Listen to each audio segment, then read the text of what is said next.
Yes, guys, you know what time it is. It's your boy Jack here at the Irish Hotspur, and this is your watch along, everybody. Smash that like button while you're in here. It's going to be bubble bursting time, bubble popping time, everybody. We're going up against the bubble merchants away from home. A bit of a different lineup this time around. And as you can see at the bottom of your screen, everybody, what that lineup is, we do have Lloris in goals. It is going to be Davinson Sanchez ahead of Cudi Romero. There was kind of no inkling or no sort of, I don't know how you say it, but no sort of anticipation that Conte would go with Sanchez ahead of time. It felt like Romero was good and healthy. They were saving him for this fixture, and they are, I guess, too wary. Or apparently, the injury could be a bit more serious than we probably anticipated. So it is going to be Sanchez instead. There, Eric Dyer joining him alongside Ben Davies. These are basically the defenders that have played the majority of the games this season. Because if I'm not mistaken, I think apart, after the Chelsea game, it basically has been Sanchez since. So we'll see how Sanchez can actually handle a big game in this one. We have Højbjerg and Basuma, a really key partnership in this one. We'll see how Basuma sort of plays Bentancur's role, if you know what I mean. And as well, we'll see how Højbjerg, combines with him, because in the preseason, it didn't look too good. But then again, you could just say that was just preseason. Perisic is in this one. We're probably going to be needing him as a big attacking threat. It is Sonny, Kane, and Kulusevski. We did get that part of the predicted lineup spot on. I guess we couldn't have anticipated this Romero situation, but we got most of the predicted lineup spot on. And then as well, Emerson is obviously at right wing back. When it comes to West Ham, it is a bit of a different lineup than I had actually guessed. I had gone for more of a 3-5-2, everybody, but it seems like it's a 4-2-3-1 by the looks of things for West Ham. And I do believe, if I'm not mistaken, it's Sufal, it's Fabianski in goal, Sufal, Tilo Kehrer as the left-sided center back. I think he could be exposed this game. I don't really rate him too highly in a back four, alongside Kurt Zuma, the cat kicker, and then in left back, I think it's Aaron Cresswell. They have actually saved him for this game. We'll see how that goes for them. Declan Rice, Suchek in midfield, and they're looking like they're kind of overwhelming the midfield, possibly going for kind of stacking up and overwhelming Højbjerg and Basuma, which we'll see how that goes for them. Fornals, Ben Rama, I think they have Jared Bowen as well, helping out, and then Antonio up top. And we'll see how that goes. But I'm going to go to the chat here, everybody. That's my sort of preview, kind of my initial thoughts on this game. So do let me know what you guys think. But I'm going to start at the top of the chat here. Mark saying, "Come on, you Spurs, no Romero." Exactly, my man. It's a big loss, and I thought Romero would really help us out in possession in this game, especially away from home. We're going to need a center back that's competent on the ball, be able to play those passes into our forwards that we've been probably missing. Even the reason the midfield, I think, has struggled for service has been because our center backs have been so poor on the ball. But we'll see how they do in this one. Big up, Mark. Love it. Absolutely love it. Old Soul saying it will be tough. I think, yeah, especially with the lineups now. I think it could be a bit tough for Old Soul. And he says, "Come on, you Spurs." Big up, Old Soul. Really appreciate it, my man. Alberto saying, "I'm feeling good. Good to see you, Alberto." Alpha, come on, you absolutely love it. Come on, you motherfucking Spurs, he says. I love it. Absolutely love it. The regular, come on, you Spurs. And like I said, everybody, massive game, massive game. And if you didn't hear those chants that Lazy Wonder Nick included in the initial intro, it was absolutely class with the Spurs fans taking a mick at the West Ham. Rufus Ruff got in the house saying, "Hey lads, I'm here too. Good to see you, Rufus. Hope all is well." Dark Sun G saying, "Come on, you Spurs." Happy to see Skip, Sar, Spence on the bench. Spence makes the bench yet again, my man. He makes the bench yet again. But when you really look at it, though, Dark Sun G, it's kind of not many attackers, if you ask me. I feel like we are probably a bit light in terms of the attacking force. That mostly has to do with the fact that Lucas Moura is not available yet again, and Brian Hill is not available yet again. I feel like we are getting a replacement for Brian Hill. It looks like they're just, like Gattuso said, just waiting that move to Valencia, just waiting for Spurs to find the replacement. And I guess they're not including him in the bench for some reason. I don't even think he has any real injury, if I'm not mistaken, Dark Sun G. But it is nice to see Spence on the bench, and perhaps he could help us out in case maybe Emerson, isn't doing too much going forward. We have Kano2 saying Romero isn't even on the bench. I know, brother, it's going to be a tough one. Alpha saying, "Can't wait to see Basuma in action." He's going to be playing, that Bentancur role, I think, where he's going to be kind of that lone man in midfield, while Højbjerg kind of drops back, is able to, help out Dyer in possession. But Basuma is playing that Bentancur role. We'll see how he does with it. I think he could really win over a lot of Spurs fans, and I know he wants one of those positions. He wants Højbjerg's spot, or he wants Bentancur's spot, and he's going to have a big game here, I think, for him to get it immediately. But he is a class player, and I do reckon he could actually put in a really good performance today. And I feel like then he probably should step into that midfield. But big up, Alpha. No, Bentancur is strange, but looking forward to see Basuma. I think we all are. It's a massive game to be testing him in as well. Old Soul saying Spence's pace might make a difference as a sub later in the match. He looked like an absolute sprinter, my man. You really are absolutely right, Old Soul. Dark Sun G saying unexpected that Skamaka isn't on the bench for West Ham. I didn't even notice that, Dark Sun G. Let me take a look at that, brother. Let me take a look at that. Just refreshing for me on the phone here. I'm seeing, by the looks of things, I am seeing, yeah, no Skamaka. Perhaps there is a mysterious injury. Lucas Paqueta did make the bench, though. So he is actually available, or he has been registered in time. Of course, they also have Lanzini there, Dark Sun G, who we know Harry Winks pulled out of that challenge for. They actually left Emerson, their new signing, on the bench. They do have Maxwell Cornet there. They have some good options, I must say, on the bench. I'm a little disappointed in kind of our options. But again, excuse me, that has a bit to do with injury, if you ask me. But big up, Dark Sun G. Ricky's in the house. Good to see you. Mary W. Good to see you as well. No worries. We've got this. Love that, Mary. Good to see you. Really appreciate you tuning in as well. Just making sure Terry right.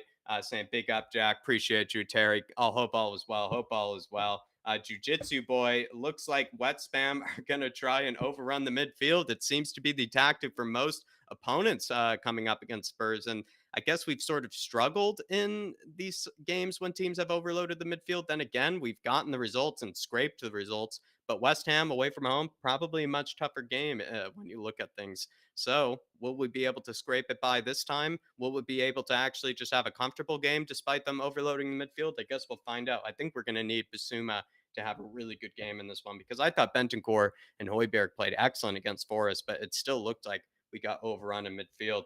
Big up TOT saying, let's go, Sonny. We kept the faith in Sonny, and Sonny is in that lineup. So we got that part of the predicted lineup. If you didn't see that predicted lineup, do watch those. We got most of it absolutely spot on, except for the part of Romero, everybody. I didn't see that coming, but we got all the lineup absolutely spot on apart from that. Dave is coming in. I guess, they're taking their time over at the pre-match pump up. As you know, Dave is doing that pre-match pump up, and then he's coming back over here and joining us. And I guess they're taking their time over there, Jethro, but I'll bring him in as soon as I can. Big up, Pierogi. Hope all is well. Really do appreciate your support of me, brother. Really do. Alpha T saying, smash that like button. If you haven't already, everybody, do smash that like button. You have the scoreboard up above. You also have the lineups down below, everybody. Everything you could need. You have myself. You have Dave coming in. You're going to have the Godfather as well as Nick, as you know, Lazy 8 coming in at halftime and full time. Everything you need in a watch along. Everything you need. Ribsy85 is pumped saying, let's effing go. Time to make a wet spam omelet. It's going to be tasting good. Make it out of a rubber hammer as well, because you could just use it just to press the omelet a bit down, Ribsy, if you know what I mean. Make a good one. Absolutely love it. Take a cheers to that. But hopefully you're keeping well, Ribsy. Hope all is well, my man. TZ in the house saying, big up, everyone. Spurs for a win. It's going to be a tougher one, I think, now that Sanchez is in the lineup. But I am kind of backing him to have at least a solid defensive match. If he's solid defensively, I think that's the most we can ask for him, as a backup. But he is a bit poor in possession, in my opinion, at least. And I think that is going to come crucial in this sort of game. But big up, TC. Donovan Osterreicher, 3-0 Spurs. Come on, you Harris Army. Come on, you Spurs. Big up, Donovan. Hopefully all is well, brother.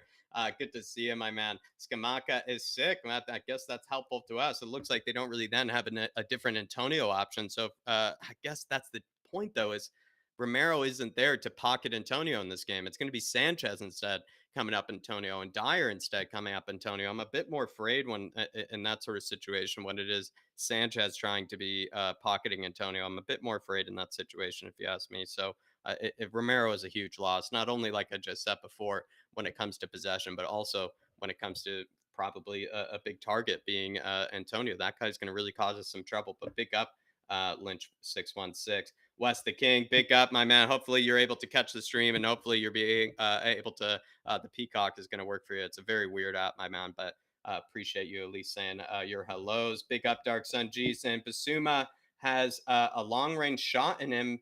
Please score. I feel like he does have a long range shot. I was explaining earlier in the pre match build up, Dark Sun G. I would completely agree with you. I feel like he's more technically gifted than people probably give him credit for.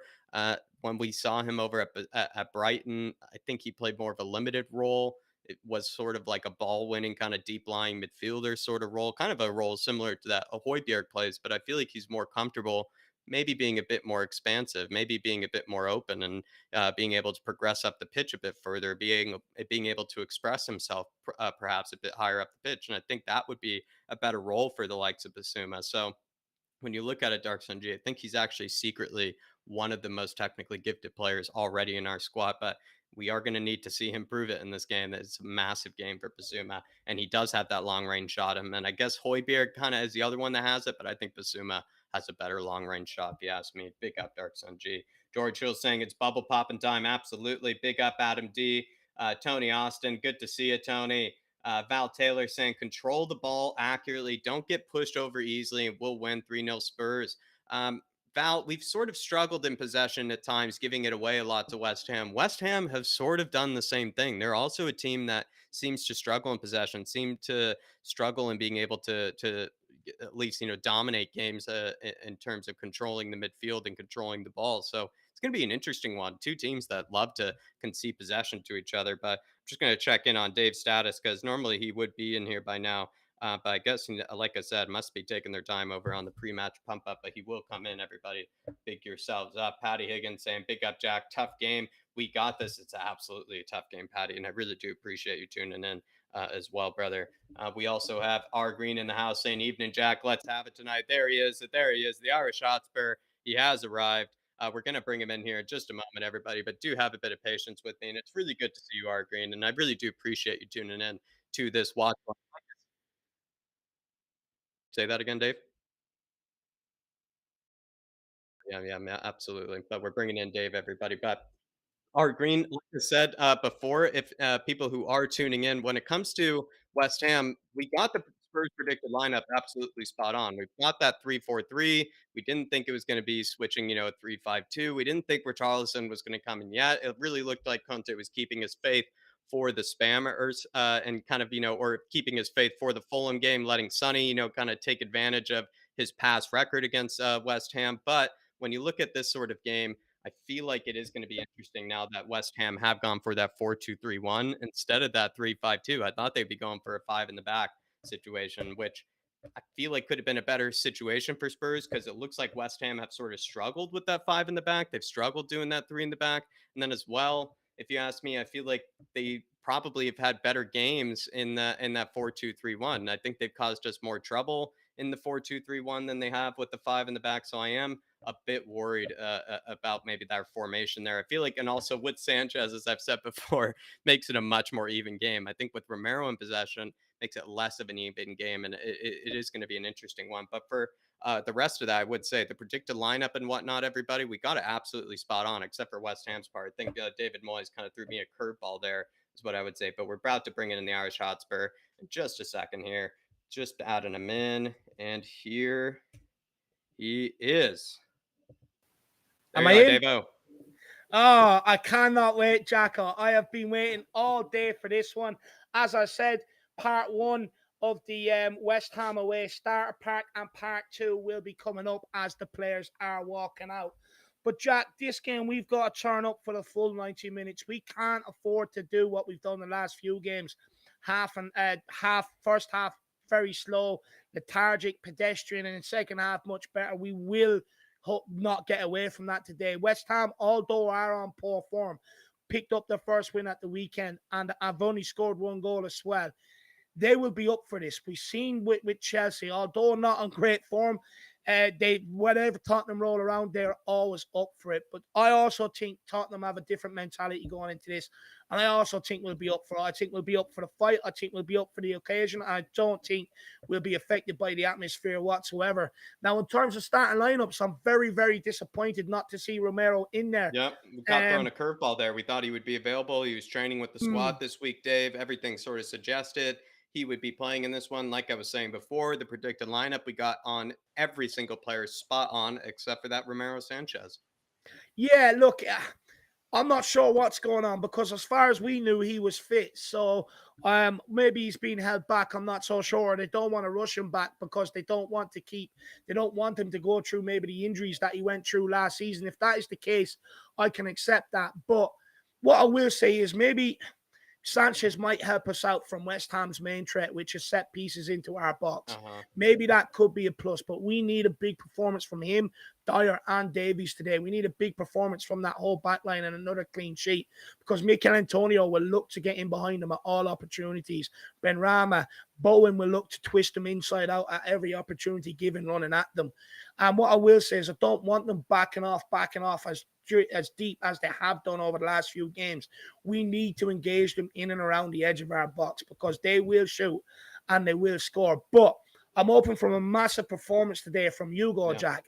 10 years Yeah. since we signed him today. Hopefully he can put in a man of the match performance today. Hopefully it's not needed, but if it is, hopefully he can put one in and save our skins. But the biggest talking point is Son retains his place, which I'm Yeah, we called it, Dave. We called it. Jack, what's your thoughts on it? First of all, you happy? I called it in the predicted lineup. I watched the press conference, listened to Antonio Conte practically, offer his daughter as potential bachelor to Sonny. That's how much he loved the guy.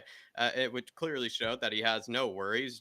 And even if Sonny doesn't have a good game in this one, Yeah. I think Antonio Conte is not worried whatsoever. He knows he's a world-class player, like we've consistently said, Dave. So Antonio Conte, I think, has sort of proven us right in this regard. He's going to keep the faith in Sonny, knows his record in the past, probably against West Ham, knows a game like this could get him super charged up, even if he's a bit out of form, even if he's not feeling his touches perfectly. I'm not expecting him, Dave, to be just playing all of a sudden 9 out of 10 from the first touch, but I just feel like Sonny is just, it's like a big wake up call. It's like another kind of big, jolt through him for him to, kind of get going. And I feel like it's the right sort of game. So I'm really pumping up for Son. I'm really actually excited to see him in this one. I know Yeah. Richarlison is going to be an excellent super sub, and I expect him to start against Fulham, sort of how I predicted it to end up. I'm not really too different about it. Sorry, Dave, I can hear something in the No. background. Oh, from me. Yeah, thanks. Oh, sorry, it's on my end, actually. Sorry, it's on mine end. And the game is playing. That's what it is, Dave. I'm watching Harry Kane coming onto the pitch. That's what it is. Sorry. But just quickly, just to finish Yeah. my point there with Sonny, it just shows that Conte is keeping the same sort of faith that we on this channel have kept, with Sonny, that he knows that he can come good. And you have to keep at least the faith for him for 5 games until maybe a game like Fulham comes up, or you're playing 3 games in a week, basically. And that's when you can rest him. I think no doubt he gets rested against Fulham. But I'm glad that we showed him the loyalty. And Son, like I said, Son's a very loyal character. And loyal characters, Jack, they expect loyalty to be shown back to them. And when it's not, they get a bit, they start thinking differently, they start questioning the relationship and stuff like that. So for me, I'm glad we showed him loyalty. And I think he'll actually repay it today, Jack. If I'm being brutally honest, I think you're going to see a very, very good performance here from Sonny today.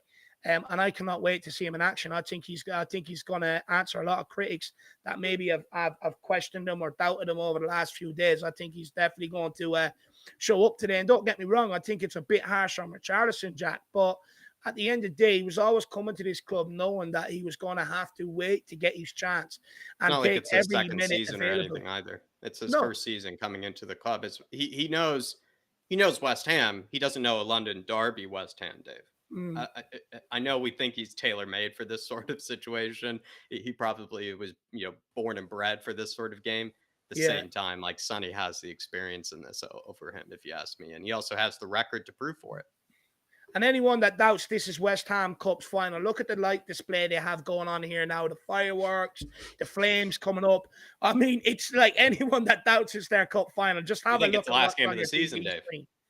It's mind-boggling, that they try to pretend it's not, and they're sitting in 19th. Look, at the end of the day, we should be beating these today, and I do think we will beat them well. But it is not going to be a walk in the park. We're going to have to earn the right to play. We're going to have to earn the right. We're going to have to fight for every single ball. Nothing is going to be given here to us today. We have to go into the Lions' den and we have to take it. And that's maybe what Tottenham have struggled with in the past. But under Antonio Conte, I have no doubt we're like caged lions going in there tonight, Jack. And we are ready to purr and roar all over the track and field stadium. I cannot wait. Basuma in the middle, I cannot wait to see what he has to offer us. While Jacko, I can't wait to see shades of Musa Dembele out of the guy, if I'm being honest. It's been quite some time. Yeah. And I think if he gets a chance in and around the edge of the box, I think he'll pull the trigger as well. But I'm most looking forward to see how him and Højbjerg pair up. Do they complement each other? Can they both get stuck in, run around, get the ball? Can they both play as well as equally as each other?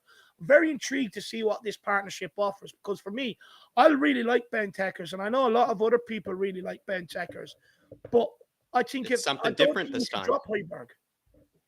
It's something different this time, Dave. It's something different. Just a second. I'm trying to bring the chat up on screen. Everybody, let No, me do you're that. all good. Some people But say Dark to me, Sun G saying, I think Cootie is rested because Champions League and Man City could very next well week, be. Dave. It's a good point there. Yeah, it could very well be the case. I mean, if that is the case, like I said, I'm not butthurt by it, and I can accept it. At the end of the day, as much as I don't rate the battery we have, they've kept 2 clean sheets the last couple of games. So for me, here's the questions: how can Sanchez do it for more than 2 games in a trot when asked to do it? And this is the big question today. And I hope he stands up and answers me, Jack. I want that. I want the right answer. I don't want him to perform bad. I want him to have a good game today. I want the 3 points. I'm fucking starving for them. Big up, Dark Side G. Big up, my man. Really appreciate you, brother. And then as well, Underground Man saying, "Love the channel. Keep up the good work. Keep up the good work, guys. And come on, new Spurs." But really appreciate that, Underground Man. Good vibes to start off right before we're going. 6 minutes until kickoff. Everybody, of course, everything you need. Lineups down below. Scoreboard up top. David and I, giving our reactions, side by side, watching the same game. Everything you could need here. So everybody, smash that like button. But as well, Underground Man, do really appreciate it. We've been going hard, going heavy with a lot of content this week, and hopefully you guys have been enjoying it. Yeah, hopefully you've been enjoying all the content we put out, and thanks for the kind words on the ground, man. I really appreciate that. I mean, what did we do to deserve it, But I really do appreciate it, man. Really appreciate that. You're a legend. Jai, I can't wait to get at these bubble merchants. I really can't. Like, when you've got 40, 50-year-old men, with tattoos and no hair who think they're hardy, and they're so enthusiastic about bubbles. I mean, they just deserve to be bet, Jack. They really do. When you've got a guy who they support who abuses animals, again, another reason why they deserve to be bet. That's why I've now dubbed them Kick Cat. Instead of Kick Cat, Kick Cat FC. They also have a Spurs fan, Dave. Lucas Paqueta. They just bought a Spurs fan. Well, not registered today as well, so that's good. We won't be seeing him. I saw him on the bench, Dave. No, he's on the bench. Well, they might need him, Jack, because this West Ham team lack a hell of a lot of goals. They really do. Yeah. So they actually might need him. It's probably a good job that he's on the bench for us today. But yeah, Jack, I can't wait. This is tasty. I mean, I've been waiting all. In fact, Jack, I overlooked the Forest game. I've been waiting for this since the game before that.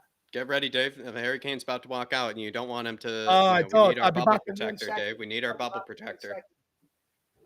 They're walking out, Dave. Everybody get ready for this. We're going to need some protection, for Harry Kane and his eyes, because it's going to get very soapy out there, everybody. It's going to get very soapy with all those bubbles.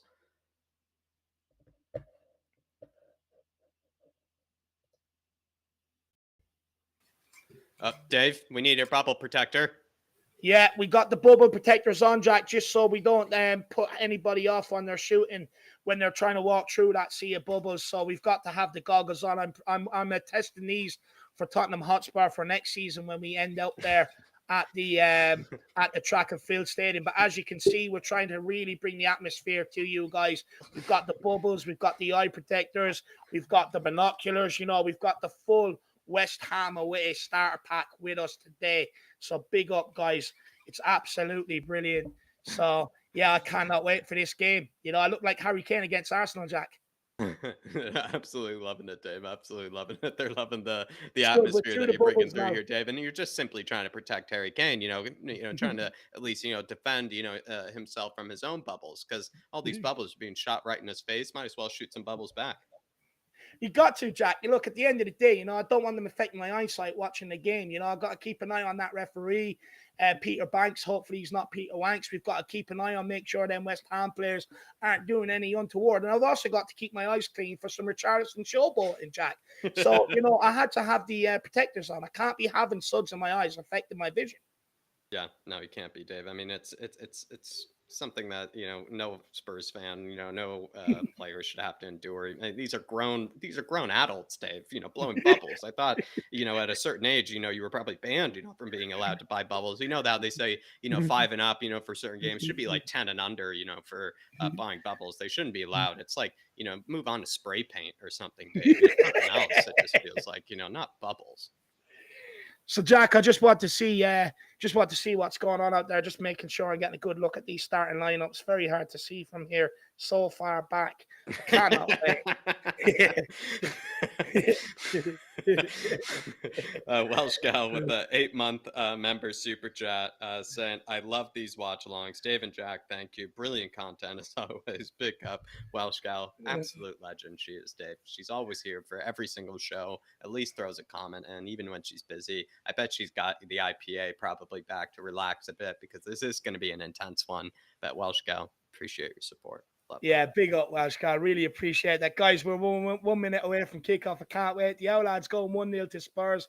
Come on, you Spurs. Absolutely. Hope you enjoyed my goggles, the Owlad. Protecting the eyes, taking on the safety briefing that you gave me last week heading into this game. So are they taking a photo as well, Dave? This really is their cup finals. I mean, Dave, how much money have they spent on this game alone? It looks like they've spent extra quid on this sort of game. It really is the cup final. Oh, they're disgraceful. Look at that. Højbjerg dishing out the instructions, to Kulu and Kane. Look at Harry Kane. He's focused. Look at that, Jack. Laser like focus. He's just not even blinking. He's just like, give me hair assessment, Dave. Hair assessment. Do you know what, Jack? I like it. He's not using that gel. There's this new stuff on the block where it's like a powder, and you put it in your hair, Jack, and it's looked like he's used that, and he's got it perfectly from the fringe back. I know you've been through his bins a few times. I'm actually out of hair gel. Would you happen to know what it is, particular, in brand? I know you've been through the Harry Kane bins. It's made by that got to be glued crowd, so it is. So, Jack, you can get it, but his hair is perfect from height all the way, from the most height down to the least height. It's sort of spiked up. For me, Jack, that looks like it's a brace. He's got the curve there. That means that tells me there's 2 goals coming today for Big H, Harry Kane. Their bubble machines look like they're about to fall apart or explode there, Jack. It looks like more out foam than bubbles. Must be quite windy there, because the bubbles aren't making it to the pitch and they're only just blocking our view. I mean, look at the cameraman, Dave. The cameraman even needs binoculars there. He's got to zoom in into the pitch. Yeah. The cameraman, honestly, Jack, the cameraman's sitting there behind the camera like that, ready to move. Don't even know what he's looking at. He doesn't even know which teams are playing here. He probably doesn't even know what sport is happening. He's so far away from the pitch here. And guys, if you see people, practicing sprints and stuff along the side. Referee, Dave, by the way. Peter Banks, a.k.a. hopefully he stays Peter Banks and he doesn't turn into Peter Wanks, Jack. And I want to hear plenty of sirs today, So, Jack, hopefully you've been warming up for that this week, just like West Ham have for their cup final. Conte looks steely as well. He looks pumped. He looks absolutely pumped, so he does. Super chat there from Chris S. says, the bubble protector. Love the channel.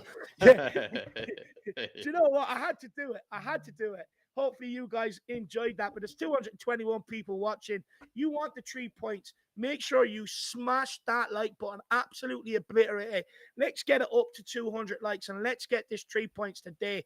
My God, what's taking this idiot so long to get the game underway? It's already a minute late. What's he waiting for? I know half of the crowd are in a different time dimension, Jack. I think it's because it's a cup final, Dave. It must be because it's a cup final. Is he nervous? Is the referee playing it like it's his final too? Absolutely, Moyes. Look at him. He looks nervous, Jack. He looks like a man that could be sacked after this. Yeah, he's definitely twitching there. Oh, look at them. God love them. They're so excited, aren't they, them fans, aren't they? They're really excited. God love them. Someone needs to tell them, they're going to be rooted to the Premier League by the time we're finished with them. In fact, West Ham fans will probably come out and say we're the strongest because we're holding everybody up. Yeah, Dave. Idiots. Absolutely. Oh, it must be this referee, Dave. We've been waiting on him now, waiting on you now. Jesus. What's the referee doing in there taking a fucking pre-match shite or the linesman? What's going on? Taking ages to get out there. Maybe he had to change the batteries in his headset. He's so far away from the referee, he probably couldn't hear them, Jack. In fact, they probably switched for walkie-talkies. Oh, I cannot wait. Big up Bobby K, big up Ribsy, big up the Outlaw, big Then up we Ian kicked off. Ferguson, Mick Carmelot, King Hoddle. Everybody, big yourselves up, everybody. Absolute legends. Let's get this going. Davison Sanchez on the ball. Swift pass into Dyer. I like that. That's better. Dyer into Basuma. Let's go. Let's build an attack from minute one. Ben Davies. He passes into the middle. I'm shocked. Look at that. Into Højbjerg. Beautiful ball to Nice. Kulu. Kane Kane. takes it. Oh, Back to Kane Kane off back his on the side. ball. Højbjerg, Look at Basuma. Emerson. Gorgeous. Beautiful ball. Emerson. Beautiful. Great touch by Emerson. Let's go. Starting the way we mean to go on. Back to Basuma.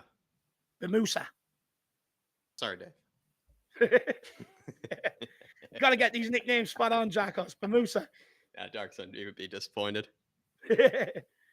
West Ham just sitting back and inviting us onto them, which is interesting. Moon Boots on the ball. Nice little pass into Højbjerg, who's showing for it nice and early today. Back to Moon Boots. They're clearly overloading that midfield. Look like they're just trying to make us go wide, obviously. Yeah. Look how much space Sanchez has here. I don't mind. I'll Place take a that rocket into Kane. What the first touch to Kulu. Oh, yeah, it shows him the weight room. Sonny's in. Penalty! Oh, Lord. Oh. Hey, who is the sir today? Who is the sir? Do you happen to remember from the pre-match? Who, the referee? Yeah. Yeah, Peter Banks. It's just Peter Banks not on a good start here, Dave. That was a penalty. Kerr getting super aggressive there. Keep running at him. He'll take them down. He's eager to impress in his first London derby. Get him behind that fucker. Sorry, everybody. The clock apparently isn't going, so I'll get a different one here going. Just bear with me. Thank you for letting me know. Oh, Højbjerg, great battling with Soucek. Referee gives us a free kick. That's what I'm talking about. Handball all day long. No playing. What are you complaining for, idiot? It's handball. Højbjerg, will he get it underway quickly? He does. Gives it to Moon Boots. We look like we're here to play football tonight. Moon Boots. God, you don't need 20 times into Davies. Oh, great play by Perisic. Kane over the top, in behind for Sonny. Well read by, I think that was Ogbonna. Højbjerg hooks it out to Emerson. Come on. You've got Kulu outside you. Let's go. Oh, he's going to scream out. Oh, saved by the keeper. Emerson showing. I've never seen it. I didn't know he had it in him, Dave. I didn't even think he'd get it on target. That's what I'm talking about, Emerson. Oh, Basuma with a glorious touch. Oh. Love that. He could have got on to the end of that. Tequila saying that's an early Sir Jack. Well played. I'm just trying to get his name, correct here before I have to start calling him something else, here at Tequila. Good shot. Plenty of power on it. It was moving as well. Had Fabianski worried there a little. That's a good start by Tottenham. Start as we mean to go on. Hopefully we can keep possession and keep them penned in. Emerson with a lovely new haircut as well. Took the blonde out of his hair as well. Yeah, impressive there. Impressive turnaround with the blonde, Dave. Absolutely. Fabianski instructing the West Ham players to go along. They do not want to play out from the back at all. They must fancy themselves in the air here today. And why not when Mikel Antonio is allowed to win the first header and take it down and win the second ball? Emerson clears up. Close him down here, though. Oh, yes. Win that. Beautiful. Harry Kane, time and space. Time and space. They're absolutely rattled. Harry Kane, lovely little ball out to Perisic. He goes back to Ben Davies. Lovely. It's a good start, though. We look lively, we're not slow out of the traps, which I'm happy with. Plenty of energy. It's a good pass. Plenty of expansive passes. Sonny and running at them here. Oh, he's driving here. He's driving. Kane needs Kane to make a run. No one makes a run for him, but Perisic is on the outside. Oh, here, skin him. Perisic picking up, cutting on your right and put one in. Oh, right foot. Awkward. Went for it. Did he go for Emerson there? That would have been I think so. It's a corner kick, though, here to Tottenham, I believe. Perisic, hopefully a good delivery here on the money. This is where it's a throw-in. Long throw-in into the box here. Let's go. No, he doesn't. He opts for Basuma. Back to Perisic. Sizing him up Perisic here. drawn in the players. Wins another throw-in. Probably could have went back to Basuma earlier to get the cross in. You press with how much energy we look like we have, Jack, compared to the way lively start from Spurs, but we did that last time against Forest. We had a lively start, I thought. True, I suppose. Trying to turn that around, clearly. Yeah. We scored inside the first 5 minutes against Forest, I suppose. Yeah. Dyer on the ball. Out to Sanchez. Get it in one touch. Well done. That's better. Back to Sanchez. Into Moon Boots. Come on, Moon Boots. One of them runs through midfield. Let's get Moondog in the money. Out to Sanchez. Fuck's sake. Jesus. How many times do I have to keep saying Dyer Sanchez? Move it! Oh, yeah. See, Højbjerg, he's asking for it. Fucking Jesus Christ. He's right there staring at him. Just give me the ball. He wants to pass it to Sanchez again. Move it quicker. These are there for the taking. Win this. Step up. Dyer, step up. Oh, no. We're in trouble here. Step up. Oh. Dyer, like, that ball was hanging for such a moment. You have Romero there, Dave. He just cleans that. He just wins that. Like, Dyer, look at this pass here, Dave. He's always backing. First step is always backwards. But all started for them not progressing the ball into midfield when there's Højbjerg standing there staring at him. Give me the ball. And he goes, do you know what I'll do? I'll pass it 5 yards to Sanchez. Jesus Christ. Progress the ball. And then you're right there, Jack. You know, he's got to go and engage there. Eric Dyer into Ben Davies. Good pass into Suma. Let's go. Nice. Højbjerg. Oh, lovely pass forward. Well put out. Get stuck West Ham on the breakaway here, though. They've got, where's Emerson? He's at sea. He's back there now. He's looking to curl one. Don't give him effort. Oh, Lloris with the save. Good by Hugo. Good parry. Like, you can see he's shaping up for the shot. Why are we standing there and saying, do you know what? Let me know after you've shot, then I'll close you down. Go and close him down when he's laying up for it. You can see it all day happening. I mean, how many more touches do you want to give the guy? Look. West Ham corner kick. Let's see how we deal with the first one. They're dangerous for set pieces. They absolutely love them more than Burnley Football Club. Decent ball good parry by Hugo. Well done, Hugo. Oh, come on, Kulu. Oh, it's a free out. Well done, referee. Good call. Oh, and he sat him down as well. Well done, Hugo. Oh, nice. Punching the head for Antonio as well. Show him the floor, Hugo. Absolutely love it, Dave. You love to see that. Love that. Absolutely love that. Sir, as well. Sir, he's not allowed to just go colliding into him like that. You got to protect the keeper, sir. That's for kicking cats. That was Zuma. That's what you get for kicking cats. He made sure he caught him there as well. You see him looking at him after. You're just not allowed to okay. Hugo like that, I mean, you just can't touch. You're not allowed to touch Hugo, Dave. We're not even 10 minutes in there. You're not even allowed to touch Hugo by 10 minutes in. I mean, completely. This guy wasting time, though, Jacko. He's right beside the side of the pitch. Roll him off or bring on a fucking stretcher and get him off. Tyler says Lloris hit him like he hits his cat. Yeah. Look at that haircut on Declan Rice. He deserves to be bet today. He thinks he's made it. Still playing that small club. Hugo looks up for it. I mean, Hugo's always up for it, Ripsy, but absolutely right. King Hoddle says our tempo is good, though. I agree, my man. It's very good. Very good start to the game. Ayanami says that's how your cat felt. Zuma. Love that. Lynchy says Antonio won't last long. He's gassed. Why do you think that, my man? Let me know. And Andrew Splintoff says we got a quality centre-back. We've got to get a quality centre-back. Sorry. Yeah, I agree, my man. I completely agree. And True 82 says unnecessary pressure. Big yourselves up, guys. Oh, we're back on the way now. Thank God. That guy, you know what? Jesus. I thought they were about to call a nurse on. Basuma. Basuma's the one playing deeper right now, which is really interesting. I'm going to scream at Ben Davies one more time if he doesn't open up. Not a bad ball. Oh, Kulu. Showing the strength there. Oh, rap. Okay, I mean, you give that right away, but where was Sonny's earlier, sir? Was he offside, maybe? Looked like he gave a foul for Kulu shoving there. I don't really get it. It's the exact same thing I saw happen to Sonny there earlier, sir. It's not his fault they're weak and spineless. She's gone down way too easy there, sir. You got to see that. Better than that, sir. Make Fabianski go along. Love it. Here we go. Win this one. Win it. Well done. Well done, Dyer. Højbjerg. Perisic. Flicks it on for Sonny. It's Sonny. Well done, Sonny. Super lovely. Look at that. Takes it down on the chest. Plucks it out of the air. Honestly, it's like it was a baby. He just touched that with such delicacy. He's already shown his class. Look at him. He's already getting on the ball, picking up passes. Love to see it. Højbjerg out to Sanchez. Do not go back inside. Højbjerg. Højbjerg, I'll take that. Oh, Pierre. You gorgeous man, Pierre. What a pass. Let's go. Look at Sonny. Sonny. He's there. Back post, Emerson. Oh, good clearance. That's such good football by Tottenham. Let's fucking go, boys. We're up for this. Beautiful football. All started with Basuma picking up the ball. I'll show you guys how to play. Emerson finds Kulu He's inside. feeling confident today, Jacko. Basuma sees Ben Davies and an interesting ball. Finds Kulusevski. Oh, unlucky kid. Dyer, that's it. Let's keep them under pressure. Ben Davies to Perisic. Right footer pass Perisic into Kane. Plays Kane, it why back to are you Davies. putting it all the way back there? You don't want them to have the ball. Keep it yourself. You're more or Sanchez. better on the ball.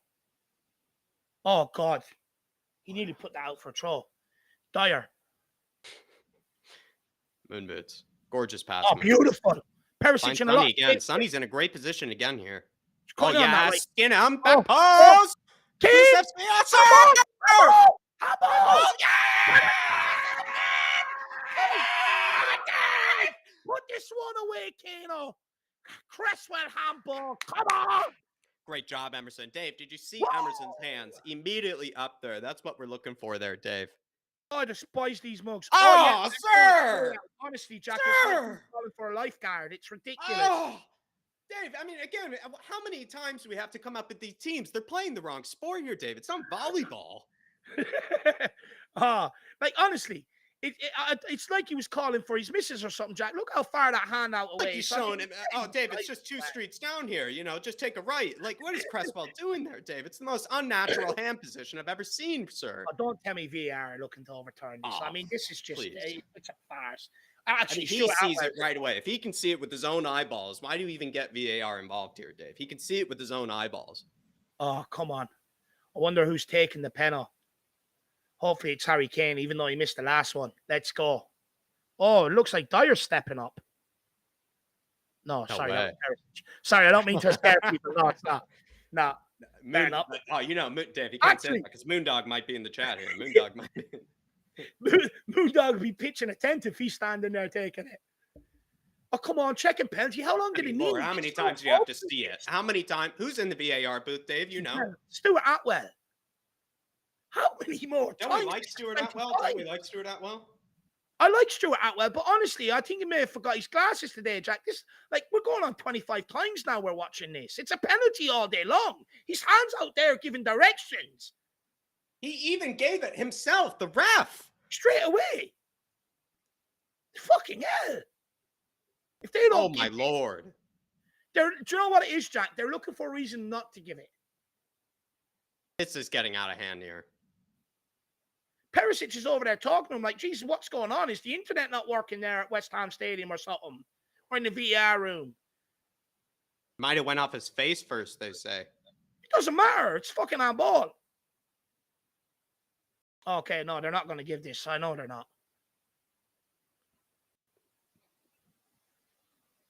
Honestly, this is ridiculous. Hit his face first, they're saying. Might not be given. It's a joke if this isn't given. Ridiculous. It's absolutely a joke. The referee's giving it himself. He gave it straight away. Honestly, how much more time? This is 30 times now. If they get away with this. They can't tell. It's inconclusive, so give the penalty. I mean, they're taking so long here as well, Dave. Like, they're taking all the momentum that we have out of this game as well. Taking all of our momentum in my eyes. Just wave it on. If you don't want to give it to us, just let's play on. Let the boys play here. No, Jack, we'll go for rendition number 50 of the fucking same replay. If it's inconclusive, you don't need 50 times to look at it. It's inconclusive. Give the penalty. Job done. Let's go 1-0 up. No, don't tell me they're sending him to the screen as well. Oh, my Lord. It's going to take him 20 years and a fucking train to get there. Thank you, Ian. Not enough to overturn the call on the field. For fuck's sake, Ian. Thank you. Referee, he gave it. Just give it. It's a penalty. Can't even see straight, Dave. This guy needs to go to Specsavers and get an eye test. He's squinting at it. Show him another 50. He's cocking his head back and forth, Dave. Just give the penalty. It's penalty all day long. Give it. Give it. Fuck's No, sake. of course. Whenever they go to the screen, it's overturned. That's a joke. That is an absolute joke. Honestly, it's inconclusive. They've looked at it 50 times. There's no real reason to turn it over. Oh my lord. What do you have to do? They're paying referees to stop us now. Not only did it roll out all these anti-Tottenham pundits, they're now paying referees. I mean, how long did they take even there as well? Like just to, oh, Jay. Oh, it's a penalty all day long. That's atrocious. And we've wasted 5 minutes to get, nearly 10 minutes to get to that decision. Oh, honestly, it's like Stuart Atwell's getting a lap dance in the VAR room and he didn't even see what was going on. It's ridiculous. Laid on by David Moyes. Let's go and get one up. Shut these fuckers up. Oh, Basuma with a gorgeous pass in behind to Harry Kane. Harry Kane, going across. Top. Come on, Kulu. Find somebody. Oh, I should have played Emerson if he wasn't going to stray. Should have struck it earlier. These don't want it. These are in their shells. They do not want it. That's it. I'm just pissed off they took our momentum there. They allowed West Ham to rest. That's why they took 50 times on the replay, Jack. I don't like how open we are here. Bowen on the ball. Well done, Perisic. Oh, he goes. Oh, showboating. I wonder. That flick over the head, Jack, the showboat. I wonder will they be all over that tomorrow? Honestly. I wonder will they? He probably wants to hear a peep out of that. Oh, well done. Oh, I just don't understand how they're not giving that. That's a shocking call. Welsh gal saying we didn't get a pen because we're not Liverpool or City. Just saying. Oh, if that was Liverpool or City, they wouldn't even show the replay, Jack. Penalty, just get on with it. You know, you don't need to see replays. Just get on with it. Oh, ball in the box, clear back. Oh, who touched that there? Kulusevski. That's a free out. Free out! Clearance. Good save by Hugo from put it back right. In danger there. Great save by Hugo. He looks ready today. He looks focused. Kufal winning West Ham the corner. I'm so annoyed over that decision. I can't get my head straight after it. And they took the momentum out of the game by taking so long. Yeah, took so much momentum away from us. Like, how did I need to see it 60 times just to give it a no? And I'm actually going to campaign for a rule. No more than 2 times are they allowed to look at it because it's ridiculous. Ball out of play. Way useless shitbag.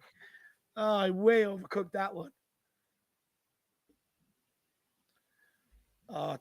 Tottenham's goal kick here. Perisic is looking good down that side. That was a great ball in. Yes. Oh.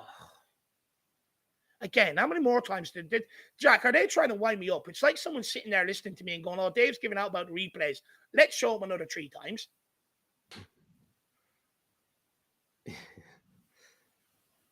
Why not? If you're going to take that long, give us the pen. Around 30. Oh my God, what was that? Basuma, don't turn into Sanchez. Do not do it. Felt like he thought Davies was going to stay there by the looks of things. Can't believe it. He's played some gorgeous passes, though, so far, Basuma. Someone tackle him. Play it out. Wait. Okay. No, let's go. Let's get it started. They didn't give them a break there. Clearly, they're even going for set pieces in that situation. Yeah, embarrassing. When you get a corner kick, Jack, just listen carefully. You'll hear them all cheering and party poppers going off. Moon boots. Out to Sanchez. See, notice the pause I had to take. That's how long it took him. Back to Dyer. Now back to Sanchez. Again, longer pause. Back to Dyer. No, actually, back to Hugo. That's better. Into Moon Boots. Out to Sanchez. Sanchez, bit of space here. Take it forward. Move forward the space. There you go, Harry. Kulusevski, lovely. Højbjerg. Oh, no, Pierre, take your time. Oh, that's shocking. Take your time, Pierre. West Win Ham this. kicking it Thank you, long. Basuma. Oh, Oh, sir! no. Oh, my Lord, Jack, please. Oh, please. What is the referee giving it for this time? Oh, careful. Careful. Careful. Oh, he's going to get No, a he's green. not. No, no. Oh, you got to book him now as well. Jack, was this guy on the sauce last night? Dave. He's in West Ham's pocket. He's in West Ham's pocket. This ref. They must have intimidated him. They must have egged his car before he got into the stadium or something. It's stupid by Basuma though. At the same time, I get it, but you think he'd be easy on us after taking away our penalty?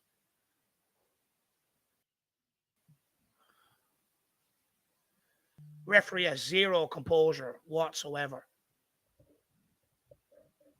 I like Basuma's start though. He's been heavily involved. He's been excellent. He's been excellent. He can't be picking up stupid yellows like that. It's just though, silly. Yeah, he's hurting himself there. He's just He can't really make any tackles now.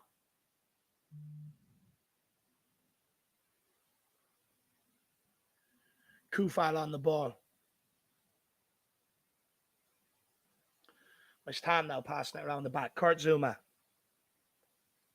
Press well. Ben Rama. Good defending by Emerson. Suchek. Declan Rice thinks he's Ronaldinho, doing a step over when no one's near him. Clatter him. Absolutely clatter him. He's a traitor. Out to Sufel. Tottenham sitting back in shape here. Bit of possession here for West Ham. Until eventually they get it. Goes for a pass into nice first touch there. And Antonio. Bit of space with Dyer. Sanchez caught out there, mistimes the tackle, leaves all the space in behind him, and Mikel Antonio avails of it and rattles the post with a shot. Like, look, where is he going, Jack? He's nowhere near it. He's absolutely nowhere near it. Where's he gone? Did someone give him an express pass, across Europe or something? Oh, he almost buried that. That's so lucky there. So lucky. Sanchez knows he got. Where is he going? Yeah, he doesn't need to be out that far. He takes him out as well. What is Sanchez doing? He's so far off it. He's 10 minutes too late. Sanchez got a yellow for that as well. He deserves Sanchez gets a yellow as well. That's stupid, mindless, stupid defending. Absolute stupid. Idiot. Sanchez on the ball to Dyer. Into Basuma. Basuma, lovely switch out to Sanchez. Give it into Højbjerg. He's right there. Out to Dyer. Moonboots, that's it. Take the space. Give it to Sanchez. Now give it to Højbjerg.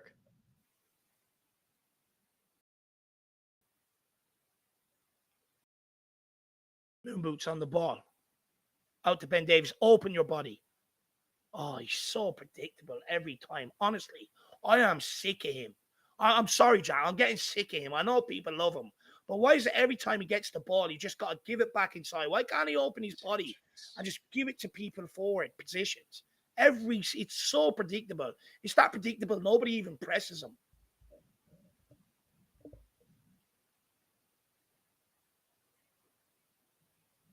Sanchez clears it out of play as well. I mean, we're not even under, we put ourselves under so much pressure.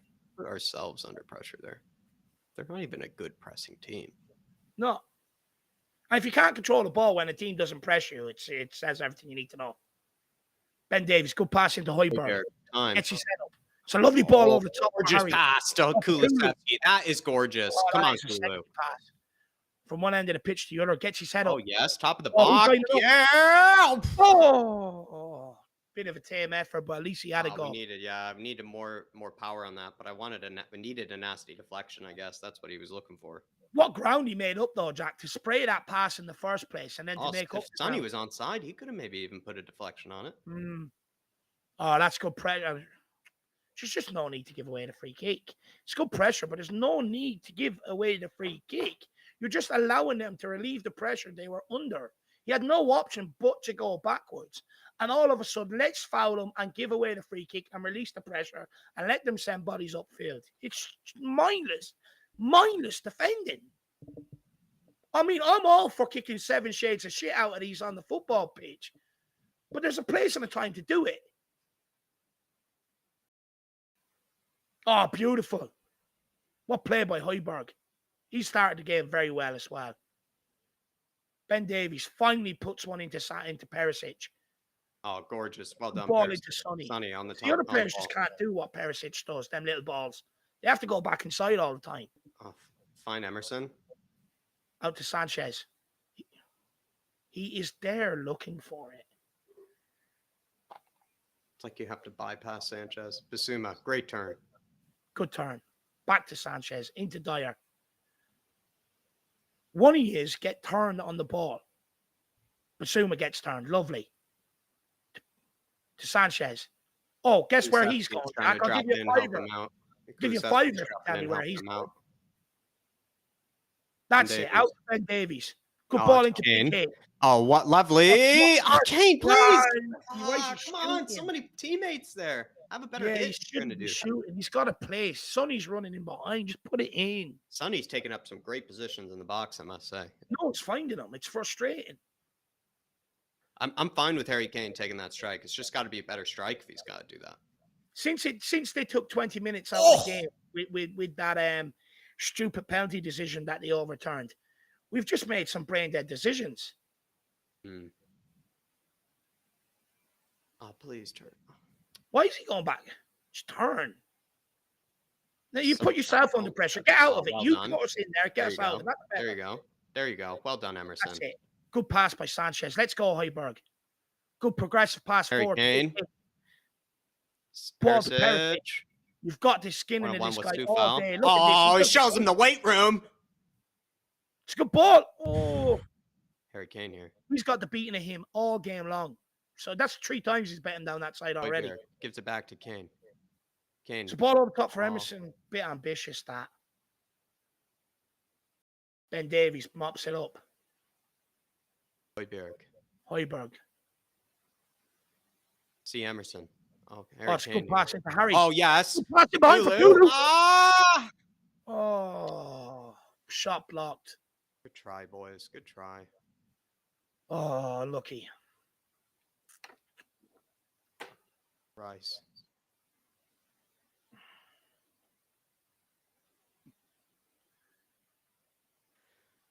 West Ham on the attack here. Tottenham happy to let them pass it around the back.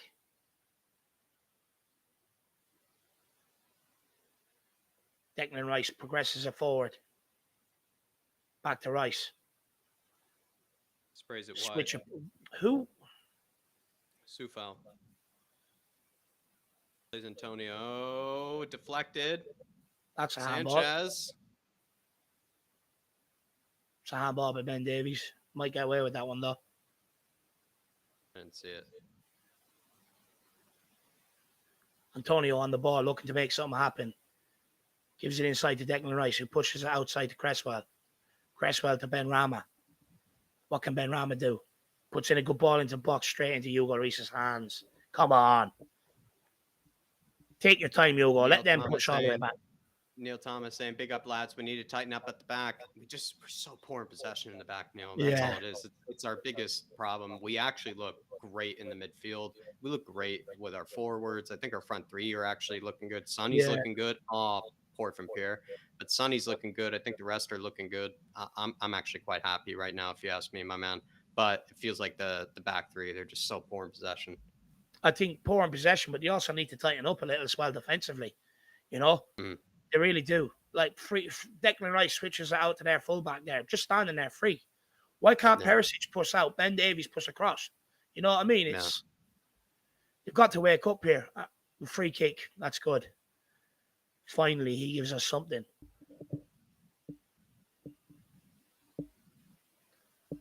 Lovely start to the first half, though. I think we have still been the better team, obviously, in the first half, but... I agree. We've been the better team, but why are we taking it so long to get it out from the back when they're not even pressurizing us? Earlier, we were really dynamic with it, But maybe that's just how it is, with, perhaps teams are a bit more open in the beginning. No, 100%. But it should not take us as long as we're taking to get it out from the back line when they're not even pressing. Because we were quicker earlier with it, felt Yeah, like. much quicker. One touch, boom. First 10 minutes, one touch, boom. See Højbjerg. Come on, Pierre, find a pass. Just go with it. That's it. Take on the responsibility. Well done. Someone has to. All right, nice. Sanchez. Push it to Kulu. Please, you have so many passes. There you go. Basuma. Oh, Basuma. This game is frustrating me a little now. Started off well, but since the penalty decision, it's frustrating the shit out of me. Like, we're just giving away sloppy passes as well, which we weren't doing before they took this thing out of the game. With how long it took them to make that decision. Ball. Well Jovar saying 80% ball possession for Spurs is mental. I called this out in the stats with Jack. This was a game where I did anticipate us to have much more of the ball. We've done fuck all with it though. That's the concerning thing. Dave, I think we've created good chances. It's been that final ball we've struggled with, but we're getting into good areas. I think we're getting into good areas. We're getting into decent areas, but we haven't created any real clear-cut chances or anything like that with all the possession we've had. And I guarantee you, a lot of that possession has been Sanchez to Dyer, to Sanchez to Davies to Dyer. You know what I mean? Yeah. It's possession. We need more possession up in the final third. Basuma over the top. Oh, unlucky.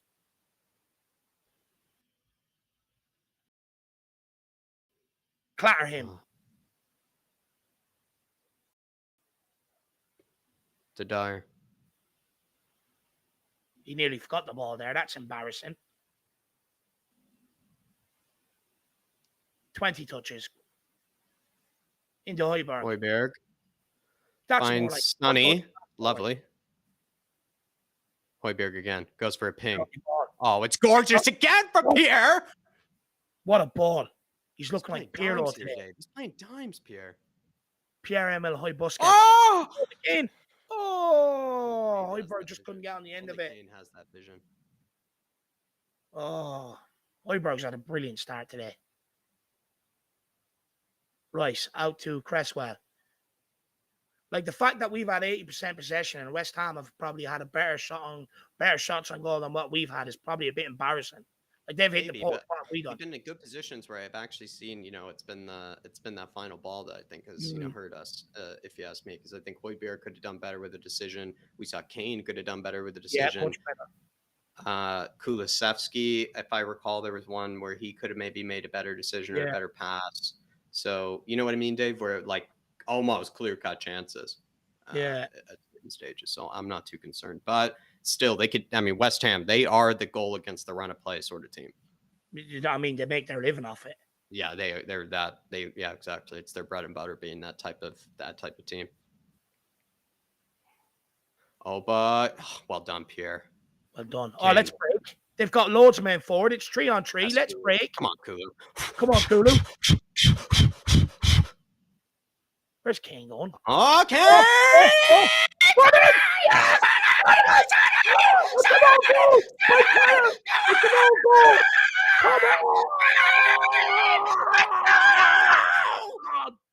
What run? Kulu, Kane bursting outside him. Plays a lovely little pass. Kane puts it across the goals. Son sliding in. Kerr got a touch on it. I'm trying to see if Sonny got the last touch, but I know Kerr, I think it could be an own goal. But what play by Kulu? Look at Kane. Look at the unselfish running by Kane here, Jack. To double up on them. Look at that. Perfect timing. Not even a question of offside. Oh, it's an own goal by Kerr. Welcome. I think Thilo Kerr, you're right, Dave, with the last touch. Is that today's debut, Jack? No. He's played a game before. Come on, Tottenham 1 goal to the good against the bubble enthusiasts. Dave, I knew I was puffing for Kulu there, Dave. I knew that once I saw him puffing like that, you just knew that he was going to pull out the sauce there. You knew he was going to pull out the technique. But see, that's why I was screaming, break, 3-on-3. Use that. Break on them quickly. I'm delighted we did. Come on, 1-0 to the good against the bubble enthusiasts. Let's go make it 2 before halftime. Make it comfortable. Oh, Jack, I'm buzzing. That's what we needed. That's what we needed. Well deserved. Fuck's sake, Stuart Atwell. You owe us one as well, sir. Brian Maguire says, Jack, don't lose the passion. Keep it up. Absolutely love that. Dan N saying, come on, the Yids. Oh, absolutely love it. Dan N says, OG, but we'll take it. Of course we will, my man. I'll take it any day. I'll take 3 more of those. what I will say, it was good to see Sonny getting in behind him and forcing him to do Oh, that. he would have Son tapped didn't it in. make that run. No, he would have tapped it in. Kerr decided to take it away from him. That's all it Yeah. was. Son keeps getting in the right positions, it'll come. Conte dishing out some instructions here. Basuma, Oh, poor touch there. Basuma. He's on a yellow too. He can't clean up for it. He's getting a bit too cocky. It's in behind Sanchez. Oh, Sanchez. can't even hold him up. Gets off a shot. Yeah, have another shot. Why not? Just have it. Why can't he defend? Let him in, have a drink, sit down, feel comfortable. He just gets turned so easily. And then people are going to say, oh, but Dave, he made it up. He tried to block him. Yeah, he shouldn't have been turned the first time. Dyer, let's go. Come on. Let's get a second. I can feel it coming. Come on, moon boots. Feel it coming. These don't want it, Jack. These are weak and spineless. They do not want it. They just sit off us. Dark Sun G says carbon copy of that first goal at our home last season. Huh? Carbon copy of the first goal at our home last season against West Ham. I believe he means the cup match, perhaps, against West Ham. I think that was our first one against them under Antonio Conte, and it was that Steven Bergwijn maybe created own goal or something. Oh, yes. Maybe that's what he's talking about, but knowing Dark Sun G, he has better memory than me, but... Kurt Zuma scored an own goal at our home place last season as well. That's right. Sonny, though, maybe that's what he's referring to. Sonny, the actual Premier League game, but... Almost it would have been naughty. For that first time ping. But yeah, Kurt Zuma scored an own goal in the last game at our home pitch. So, start as you mean to go, what is that, Basuma? That's twice he's just turned off, just giving away the ball back. Wake up, man. He started off so well. He's just been sloppy the last 2 minutes. Neil Thomas says, come on, you Spurs. Let's open them up. Start opening them up. Exactly, Neil. Start tearing them apart. But we're in a good position now. We don't have to feel like we can, perhaps let Emerson go too far forward. I don't think Emerson has to get too involved now, but he needs to intercept that there. He's abandoned his line. Well done, Sanchez. Well done. Good defending. Well done, Kate. Neil, I agree. We can open them up now. I'd love to grab a second before halftime, but that would absolutely kill them, I think, their momentum. But big up, brother. And then Adrian Chia saying, Tats, the grand larceny is on. I'm talking about it. Come on. The grand larceny is on here, Dave. Oh, yeah. Oh, now it's on.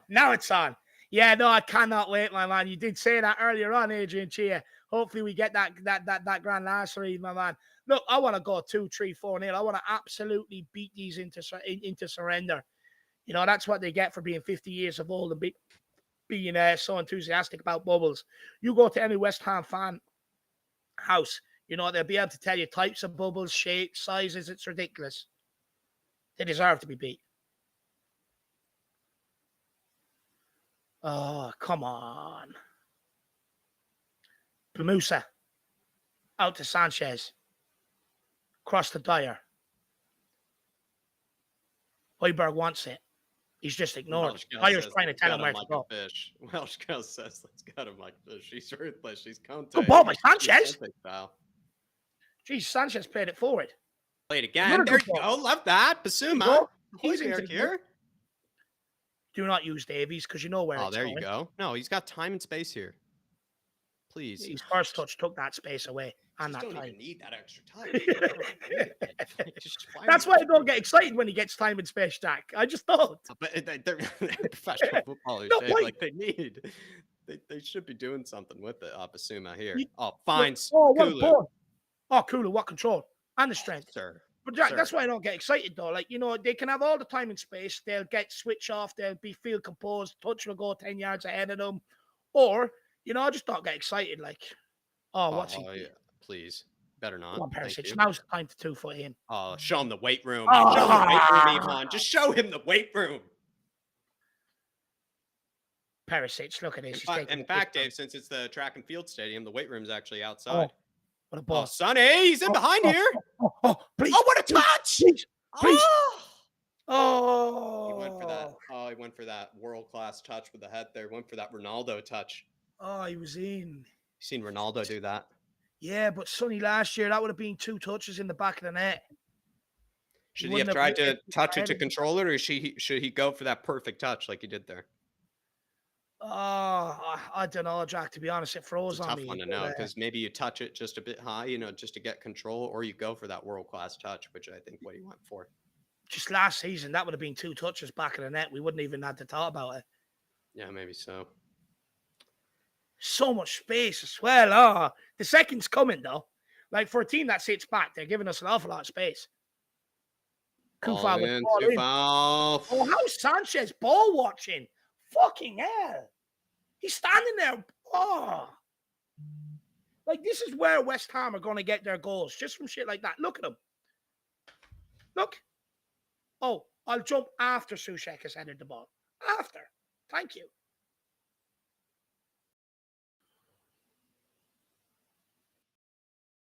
Suma. Like, that late run by Soucek, that is synonymous and famous by West Ham over the last 2 Moon years. boots. How are we not expecting that? Get there, Kulu. Emerson on Benrahma. Get him, Emerson. Love that. Oh, that's class.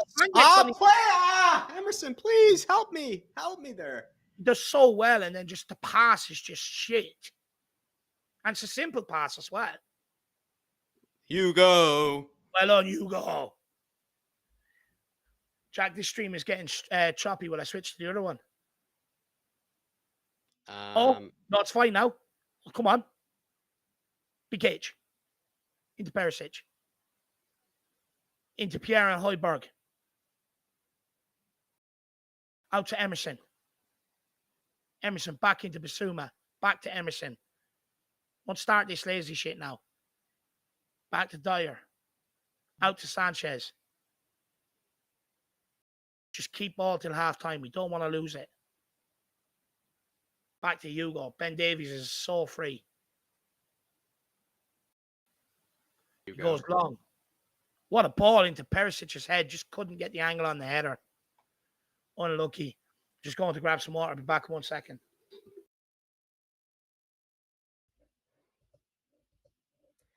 Sanchez equals to your net lights. We've said that once before, definitely. Ripsy say Royale doing something great, then just gives it away completely, undoing his own work. It's probably classic Emerson, you would say, Ripsy there. But Dyer against Antonio. Please don't let him inside. Please, Moon Boots. Thank you. Win that.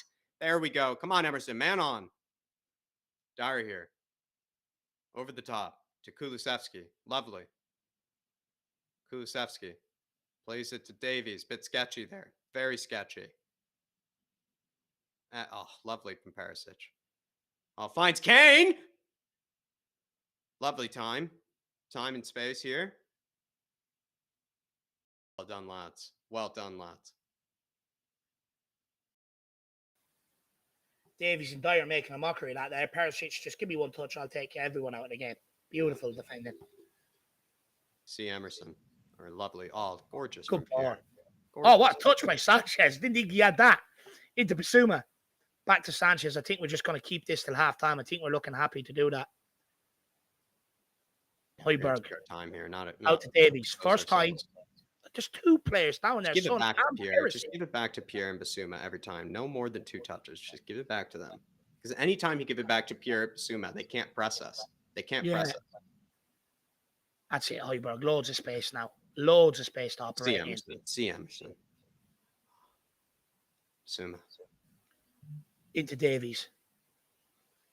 Back to Bissouma. That's more like it. Just let these boys have the ball. Give them control of it across the back. Lovely. Out to Sanchez. Now West Ham look like they're trying to press us here. Okay. I wonder, is that a trigger? Just clear. Well done, Hugo. Nice. Ben Davies picks it up well. Hey, sir! Took him out after the ball's gone over his head. It's like there was a sniper on the roof. And Davies doing there by taking that extra touch again. No reason to take that extra touch. Where are you going? This is why I can't wait to get Langley and Romero in. We'd be 3 up by now.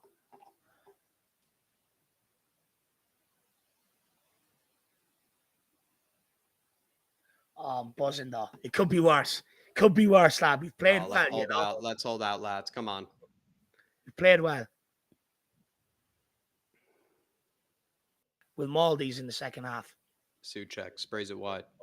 It's a good ball. Benrahma. We all know he Over wants to cut here. in the shoot. Do not let him. Ball in. Hugo clears. No. Basuma, a horrible clearance. Kulusevski. Well done. Well done, Kulu. Oh, come on. 10 more seconds till halftime. No injury. Well, actually, there'll probably be about 4 or 5 minutes because the penalty call. Yeah, 4 minutes added on to the end of the half here. So we're going all the way to 49. Can Tottenham hang into the halftime and keep this 1-0 lead? Yes. Come on, Harry. Finds Perisic with time. Perisic. Tries to fit in Sonny. Good ball. Oh, unlucky. Oh, Sonny for a throw in. Jared Bowen. Gone down. That's what he gets trying to take. Skamaka as well, Dave. Skamaka's not available to come on. Is he not? Well done, Davies. What's he rolling around on the ground for? He's been on the ground plenty of this game, I must say. Davies didn't even touch him. He's just trying to take the sting out of the game to get them in at halftime 1-0 down, I think. Honestly, rubbing the quad. Is there no masseuse in that club?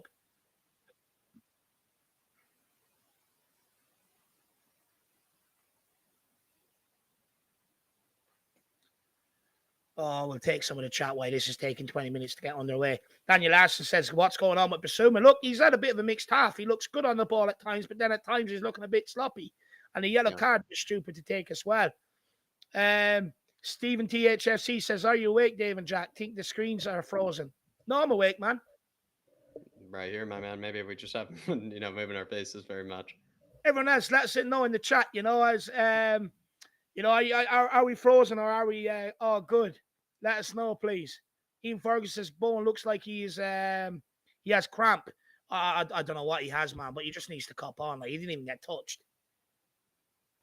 Yeah, I think we're good, Dave. I'm looking at it. Okay, grand job.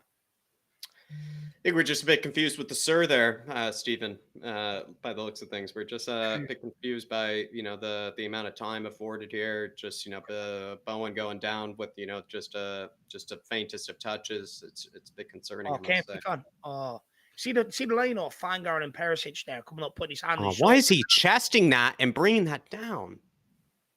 Free kick. Offside. That'll do. Exactly, Tequila.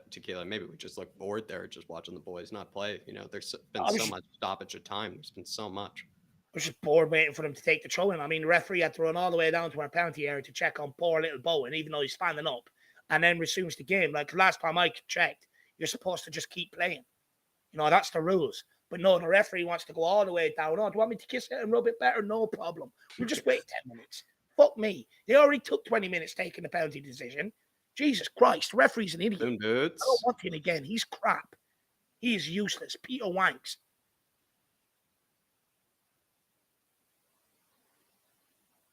Antonio Conte issuing instructions to sit deep, see this into half time. Only 40 seconds left of this half. Sanchez, where is he? Sanchez. Where is he? Where is he gone? It's like he's gone to Spain. Shot on goal. Cleared by Emerson. Win this, Pierre. Lovely, Pierre. Oh, lovely! Pierre, he's through! Strike! Keep going! Sir! Play on advantage! Advantage! Kulu! Blocked! Now blown up. Free kick. Sir! Oh, Sanchez. Oh, he's down, Brett. He's killed. He's got Basuma beside him. Ref, you have to take a look at that. Højbjerg doesn't go down too easy. This doesn't look good. Oh, he's definitely selling it here because he knows he was taken down. Oh, look at that idiot. He's so hardy. Boil in the bag right. Oh, sir! Card, he didn't get the ball. Didn't get any of the ball. Oh! That's from behind. Get him off. Get him off the pitch. I wonder if he's going to go and look at this. I'm sorry, Jack, but how is Sanchez getting turned that They easily don't do back there? anything here, Dave. This will be atrocious again from the VAR. Again from the VAR. That's a red. I just Don't tell me can't get he over. hurt Pierre as well. Don't tell me he actually hurt Pierre. I just can't get over where Sanchez was that time. I mean, No, where Dave. was he? Pierre could Like, be hurt here. Pierre could be hurt here. hopefully it's what you said. It's just waning it until half time. He does look hurt He though. rolled it bad though. He rolled it bad there. It's a strong challenge. Tyler Gretzker says there goes his ankle. Daniel Larson says Sanchez is being so bad. Tequila says that's nasty. That is nasty, my man. Absolutely nasty. TZ says, Man City are 4-0 up. I mean, I expected that, to be fair. Get him off the pitch. What is Rice still doing on the pitch? I don't want to look at this, Jack. No need. It's like, they look at the penalty not to give it. They're not going to look to give Tottenham something. I mean, that's a miracle if they do. If they're actually not giving anything, how are they not giving anything here? No, that's a joke. I like Is he not giving a yellow? I like the white and blue boots. They're very cool. Not even a yellow? No, not a yellow. Not even. It's shocking. The fact that he gave Sanchez and Basuma one a few minutes ago and he lets Rice go. Do you know why? It doesn't even matter what type of tackle it was. Doesn't even matter. He missed the ball. He didn't even touch the ball. Plays for England, Jack. Plays for England, so we'll give him an extra one. We'll let him away with it. Honestly, the referee would probably let Rice have a go on his Holy shit, Dave. Not even a card. He didn't even touch the ball. No, it's scandalous. Peter Wanks. That's what his name is. Halftime here, everybody. Though 1-0 up at the Track and Field Stadium. Come on. Happy with that. Absolutely buzzing to be leading. Referee, absolute joke in this half, if I'm being honest. I don't understand how that wasn't a penalty. Sanchez is concerning me. The amount of 3 times he's been caught out halfway up the field on his way to Spain.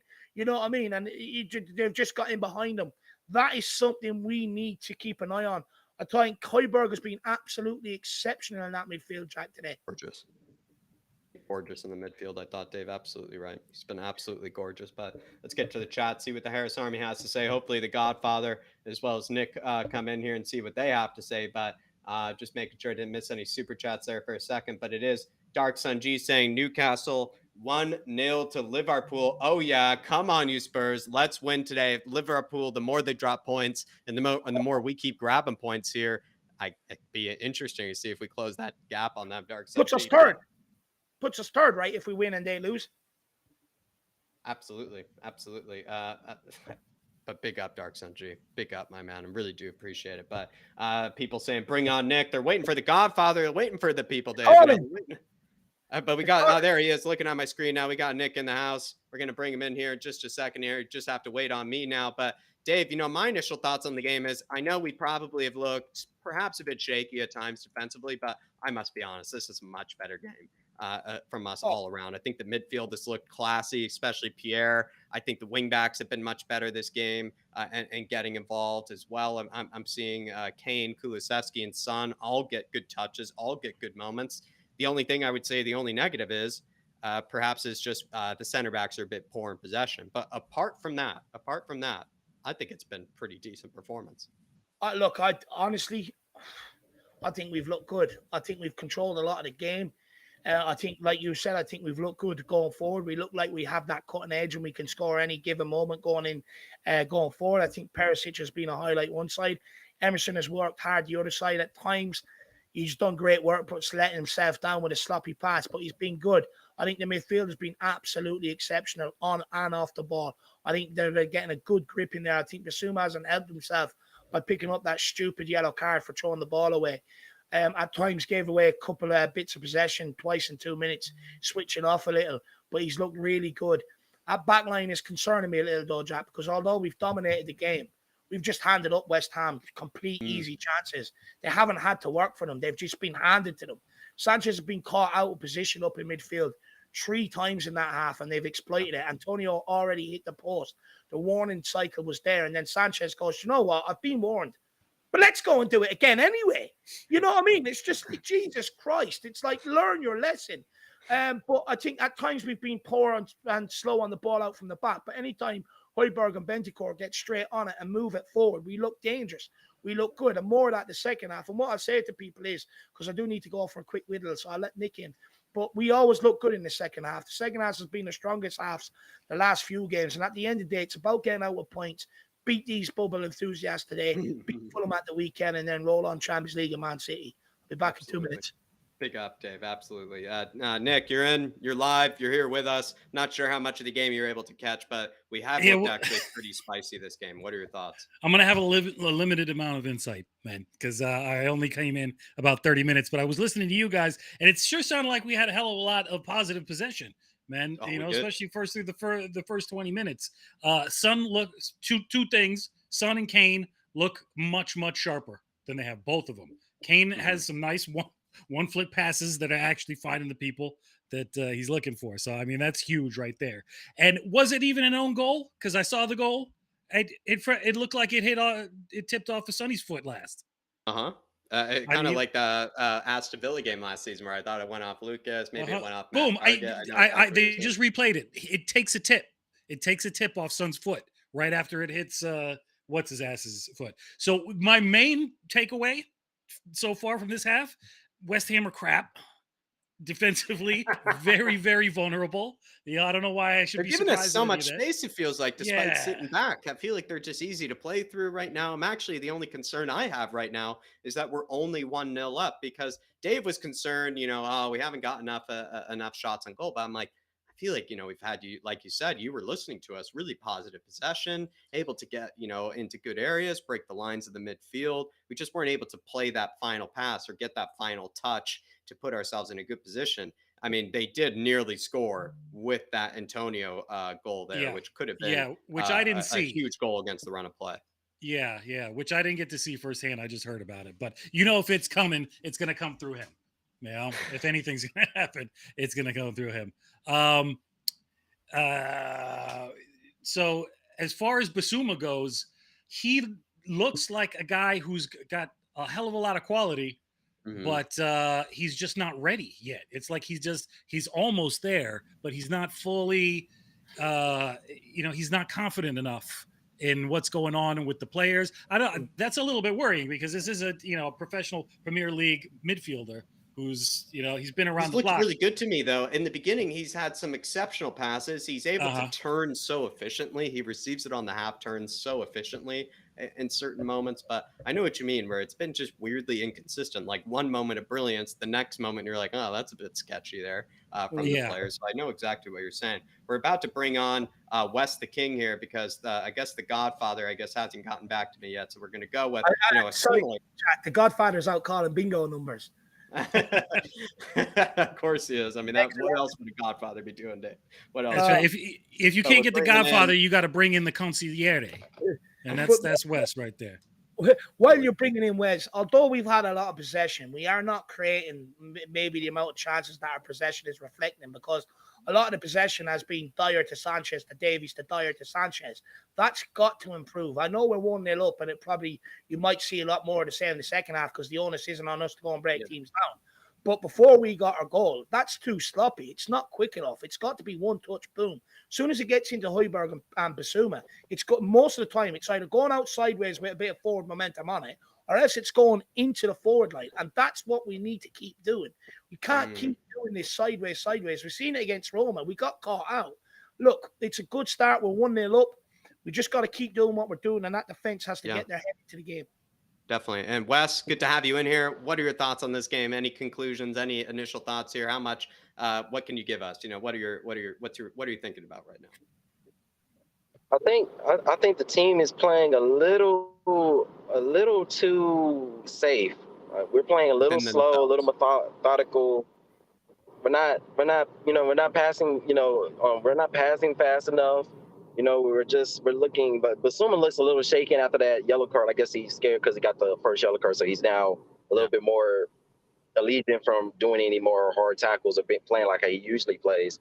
They're just playing a little methodical to me. I think Conte, especially, he's not happy with this first half. You can tell by his face, tell the way he walked off. He wants them to play a little bit harder. Yeah, definitely. You can tell by his facial expression. He's not happy because he feels like West Ham is West Ham ain't really doing much. They're not doing much against us, really. we should be taking advantage of this, and we're really not. We're on, got a goal, thank God, but we're not homing hard. We're not homing hard on them because we're trying. We need to knock them down while they're down. They've been playing horrible these last couple of games for Step them. on their throats. Yeah, yeah. absolutely. So right now we're playing too methodical. It's clear as day we're playing too methodical. Interesting. I like that take there. We haven't said that yet, despite because we've been controlling so much possession. So I think us Spurs fans are really happy, but perhaps we're still playing still within ourselves, a little bit. To bottom Duda with the super chat here saying Perisic has shown what world class is. His passing has been so good. Kulusevski was amazing again. Kane looks like he is enjoying today. Royale has also been good. Perisic was mentioned there. Kulusevski was mentioned there. Kane was mentioned there. And Royale. I'll go to Nick and Wes here. Too. Yeah, Wes. So Basuma, any players of the first half for you? Any players that you think have stood out to you in the first half to you, Wes? And then I'll go to Nick after. I think Basuma has been doing very good long distance passes. You saw he did 2 long distance passes that I think one went to Son but Son just couldn't control it or something. And then one went to Kane and it was almost spot on. Both of them were spot on passes. So it's clear as day he can pick out a pass. We all knew the technical ability of Basuma. That's clear as day. He showed a little bit of it in the first half. Hopefully, second half he can involve himself a little bit more on the offensive end. I think Højbjerg, he had a chance there. He just couldn't keep the ball up. He had a couple chances himself as well, but I think Basuma don't really show his passing range. And Sanchez is playing solid again. I think if he stays that aerial threat of being our aerial defensive threat, I think that's all we can really ask for him as our backup on center back since Romero's out. Yeah, definitely. I think Royale has been good to bottom Duda as well. I think Kane has been able to come into the game, drop deep. Perhaps that's been actually the secret for why we've been able to create so many chances. Kulusevski's getting on the ball. And then as well, I think actually Sonny's been looking good. Perisic certainly has come into this game as well. Big up to bottom Duda. John Stokes saying Kulusevski's been amazing. Tyler saying that ball from Perisic to Kane, who then played in Son with a one-time volley lob through the ball was gorgeous. That would have been a goal of the season if Son didn't make the heavy touch. It could have been a great chance there. But I said this, earlier, Nick, that I feel like we actually have been in good chances. Perhaps it's just been that final touch or something that hasn't gone our way. But similar question, that I gave to Wes. Any players that you maybe overheard us, calling out a lot, or any players that you think could be standouts in the first half?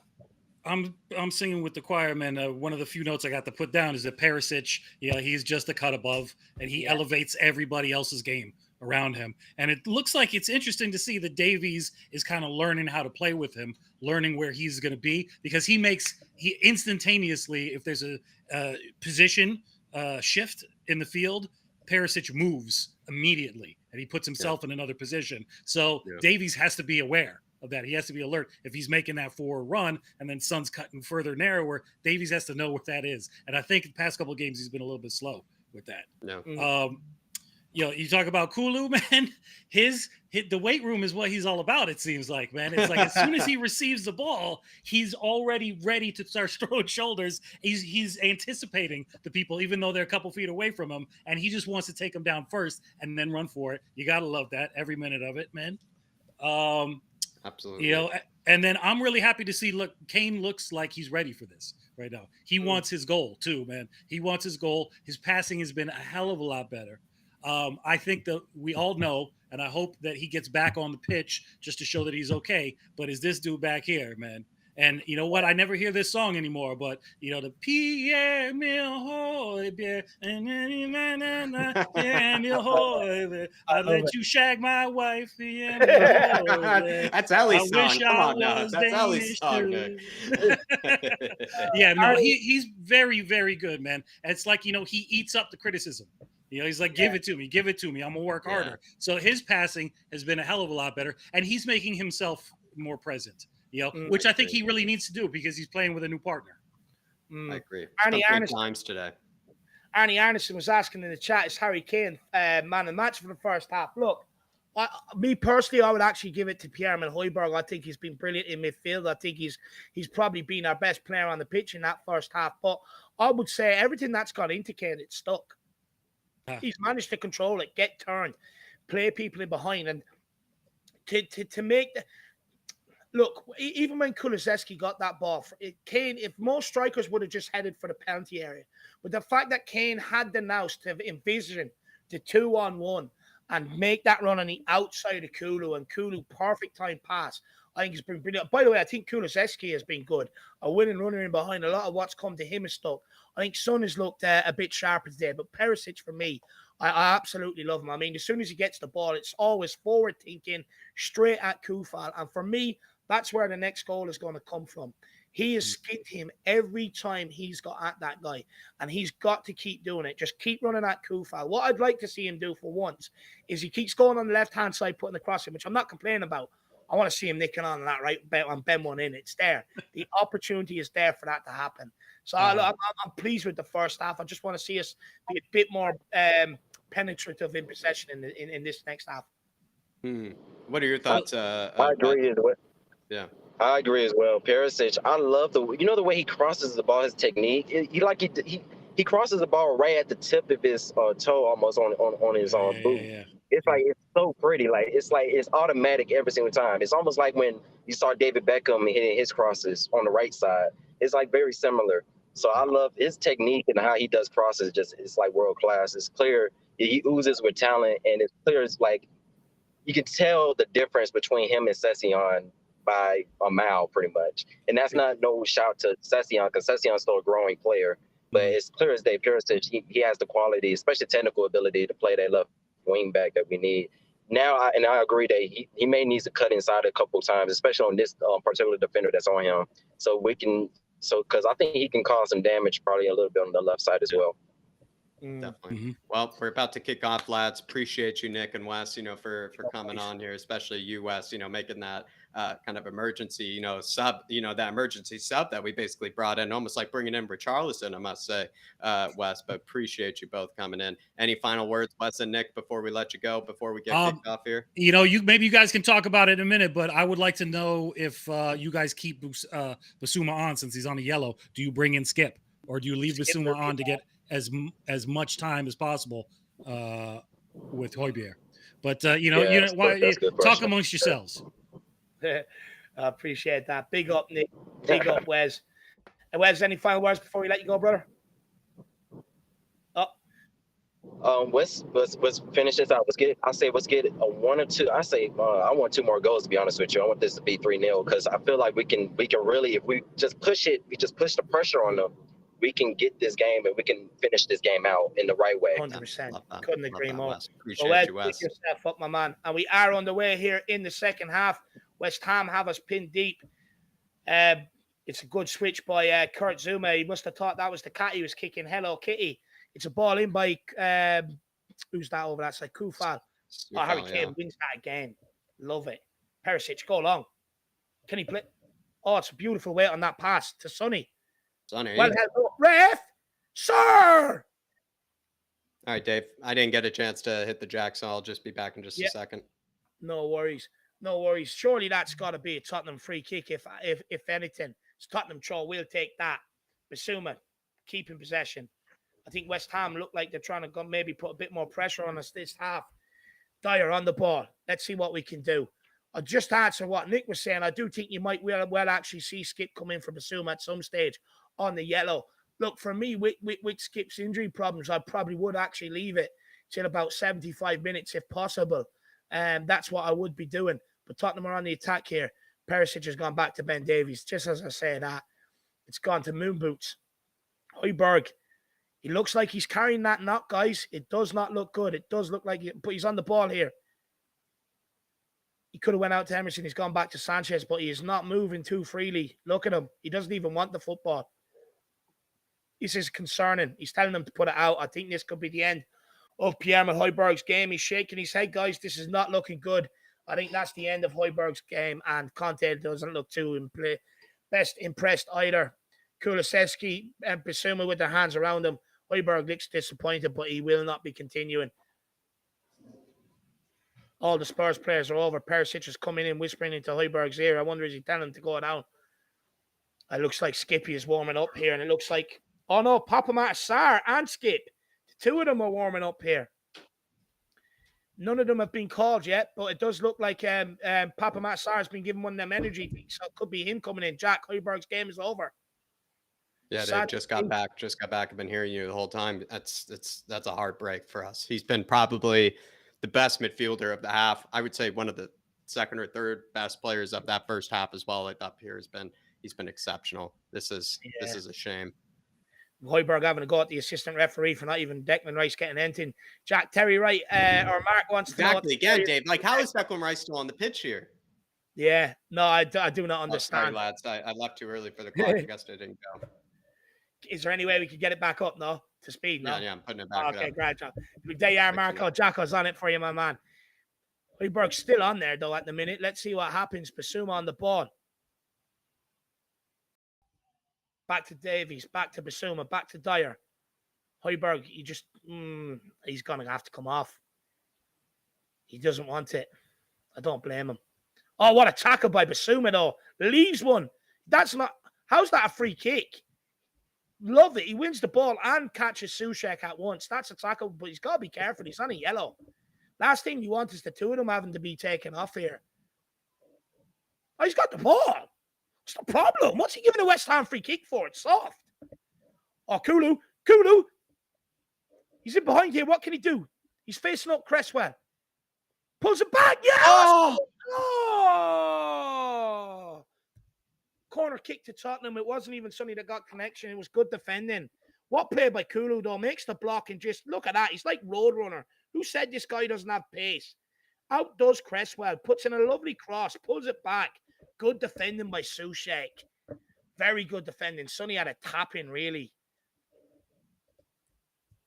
It's a corner kick here to Tottenham. Let's see if Giovanna or DeVio, whatever his name is, I can't even remember right now. But let's see if it comes to fruition. Sonny on the free kick. Few big guys in there. South Kane, Sanchez, Dyer, Bissouma. Perisic is good with his head too. Kulusevski on the edge of the box like he's been asked to do. It's good delivery. West Ham clear it back to Sonny. Into Kulu. Lovely bit of footwork. Kulu, look at the strength. He's just holding him off. He's having his way with him. Look at the strength. Well blocked by Declan Rice, though. Sonny picks it up. Recycling it with Emerson, who's gone all the way back to Hugo Lloris. I don't mind that. The last thing you want to do is lose the ball and be exposed. Get men back.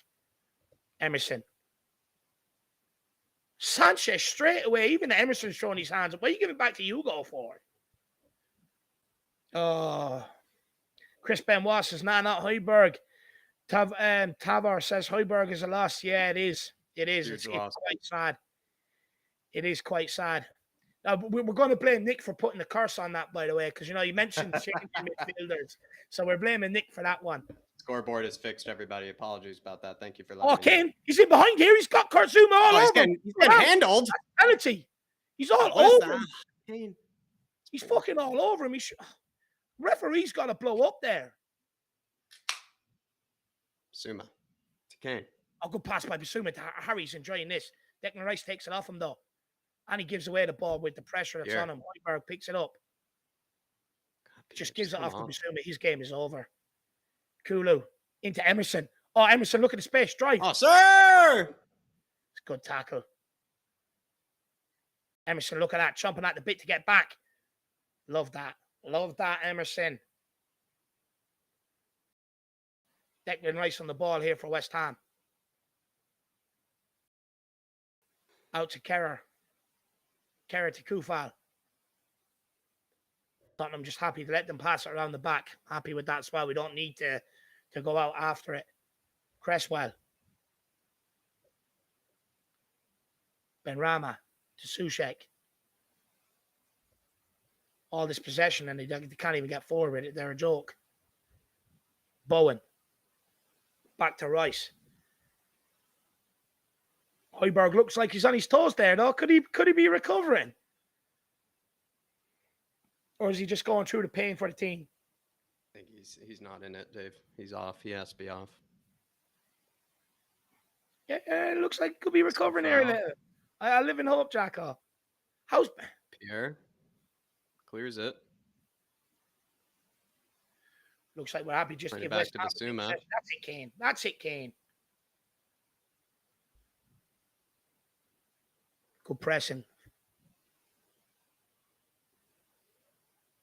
Ben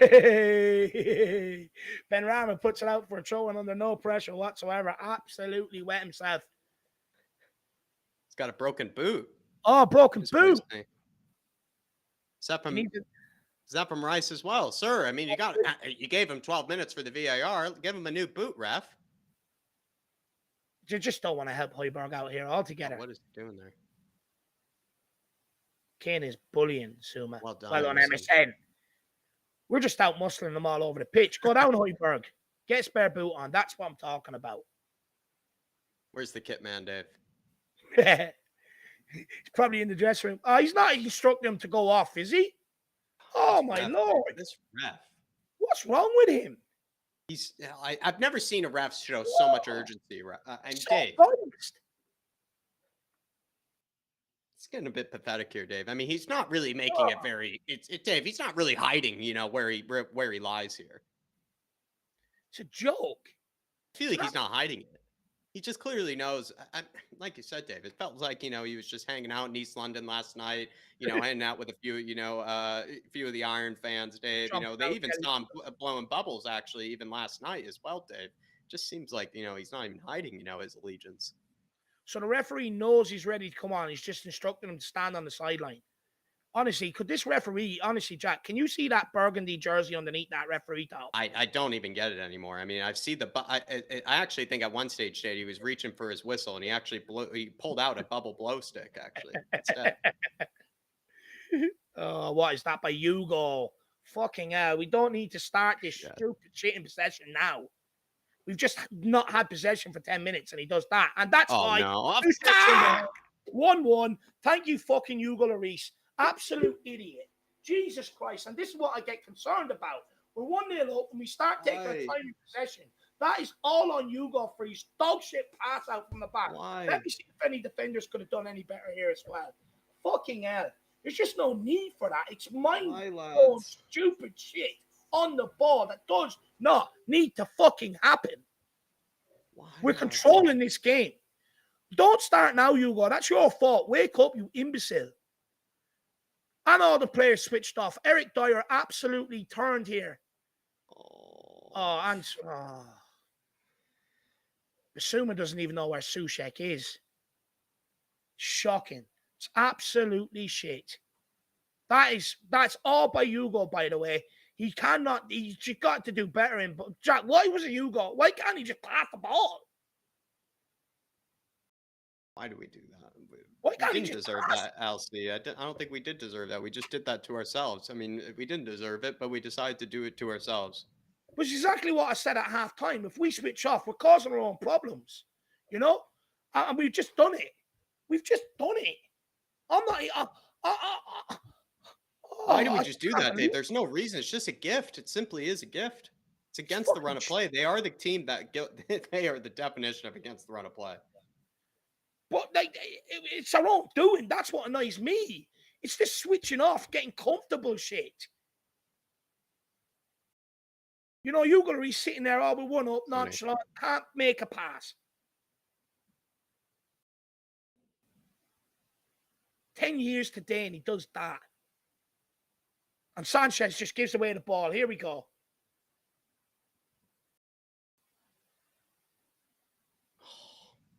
How are we letting him out of that? How are we letting him out of that? Just let him dance around the two of them. Bowen cutting in for an effort here now. Declan Rice wants it. Has a shot. It's deflected out for a goal kick. Or it's gone out for a goal kick. I'm absolutely livid, Draco. I'm livid, man. It's just stupid. Like, why do we have to be like that in possession at times? Why? Why do we switch off? Why can Man City and Liverpool handle it and barely switch off in possession? We're in possession. And he's just so nonchalantly swung a boot at it. He's supposed to be our captain. He's supposed to be the one staying in the zone for 90 minutes. The defending doesn't help either. They all switched off as well, all standing there ball watching, counting fucking bubbles.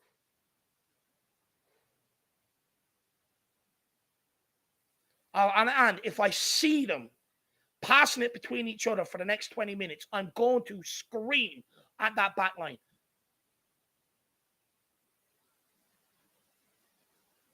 There you go. Win that. Emerson. Well done. Pissed off. Bemusa.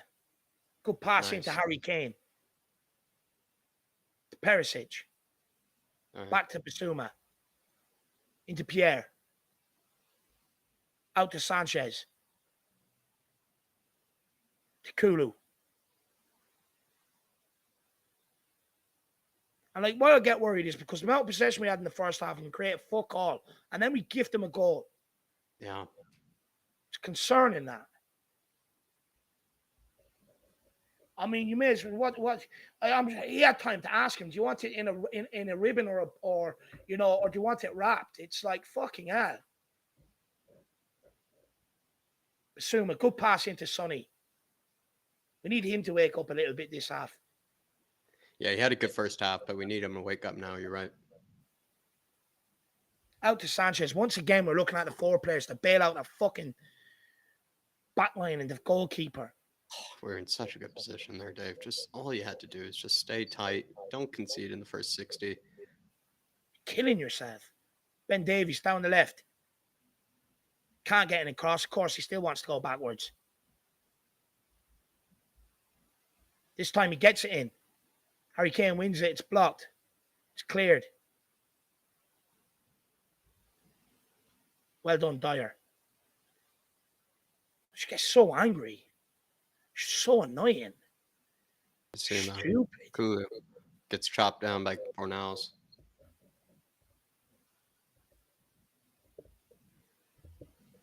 Like the fact that we didn't create much in the first half concerns me because like what is there like, I hope we do create more in the second half, but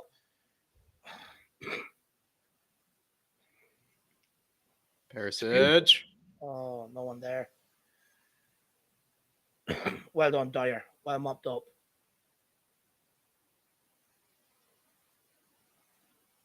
Now's not the time to be taking 20 touches and giving it sideways to. Oh my God. I just feel like he has Emerson there too. Like, how is he not have Emerson here? Absolutely let rip at this shithead in a minute. You all switched off, and now you think it's acceptable to take 20 touches and wait for Dyer to move backwards so you can pass it backwards. Fucking get Langley on. Sonny. Perisic. Oh. Fabianski's fucking hands. Jeez, take him off. I'm sorry. He's absolutely... Oh, that was Perisic. I'll give him a pass because he's good. Who are you even talking about there, Tim? I thought it was about Ben Davies there for a minute. I was going to scream. It would have been another mistake on top of more mistakes. Kara plays it back to Fabianski. Emerson. Harold T saying, we got this, guys. We will get stronger and they get tired. I hope so. But like I said, we didn't create many chances in the first half. We just didn't. And that's what concerns me. All the possession we had. All of it.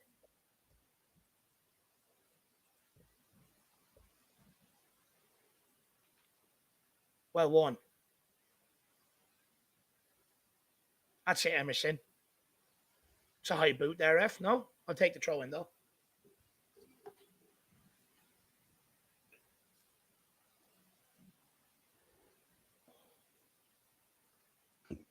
Ladies and gentlemen, I present you Davison Ed Sanchez. Stupid long ball to nobody. I don't mind if you're under pressure, put it in an area where someone can at least contest it. Conte looking at the bench. He's going to make a substitution. I can feel it. He's not happy. Does Richarlison come on? Oh, something's got to give. Like all the possession we've had, it's across the back line, moving it left to right. Same shit I've seen pre-season. We've got to create something going forward. You add a midfielder? Well, I don't even think midfield's problem today. I think midfield has been good. I know, but maybe it helps out. Oh, Sanchez, Lord. I'll put Langley on for Davies and start and give instructions. When you walk out there, walk by them and tell them it's one touch, move it over, give it to you, and you will progress the ball. That's what I'll be doing. Because, they're sitting back, they're allowing us to have ball, and we're just doing moving it left to right. You've got to have penetration with it. You've got to move it into forward areas quicker. Bissouma, get turned. Well done. Look at all that space now. To Højbjerg.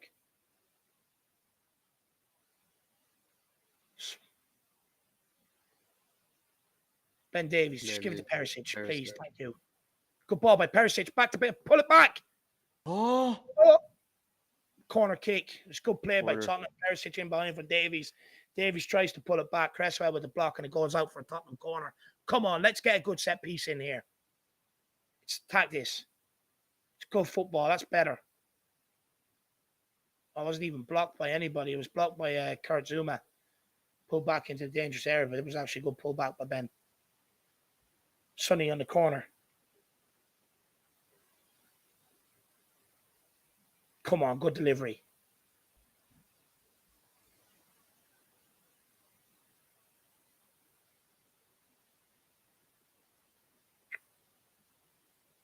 It's a shit delivery. My enthusiasm is just gone after I see that. How can you dominate such a game and give such a gift away? Go long into box. We all know Perisic has it in him. Harry Kane's just instructing him to go all the way back to the centre-backs with it.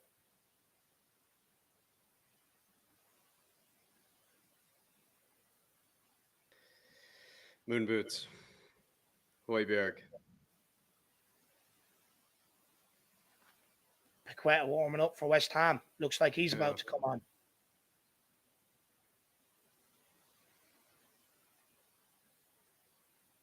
Come on, Spurs.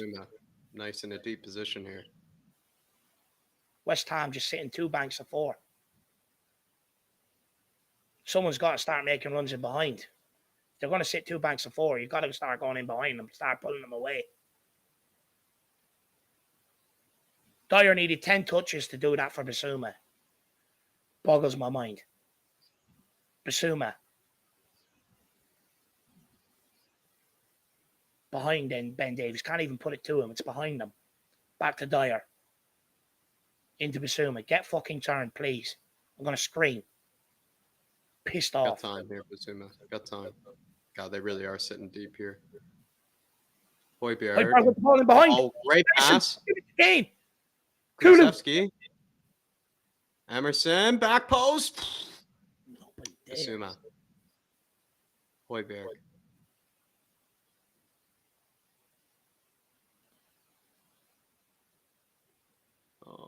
Oh. Corner kick. Oh, he's giving a free out. Oh, my God. Jesus Christ. Someone just give him a pair of blue shorts as well to run around in. Paqueta coming on for West Ham here. He's getting instructions. West Ham fancy it. They fancy it now. Because we've given them that way back into the game.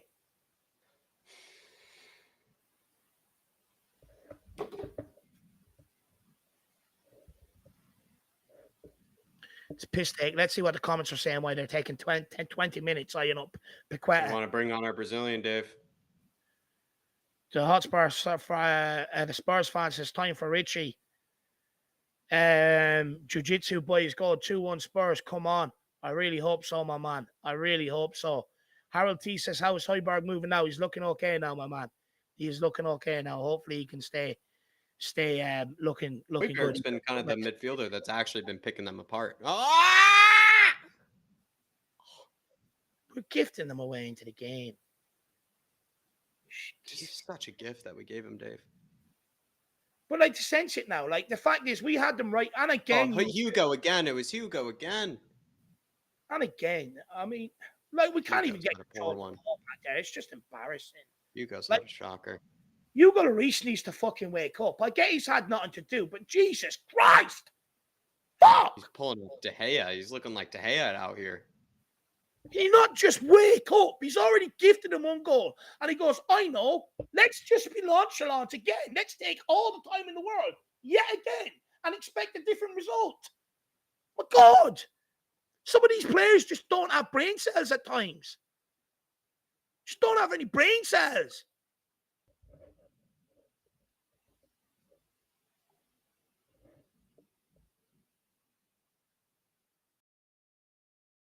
Hugo's just hurt us so hard. He's hurt us so hard. So annoying.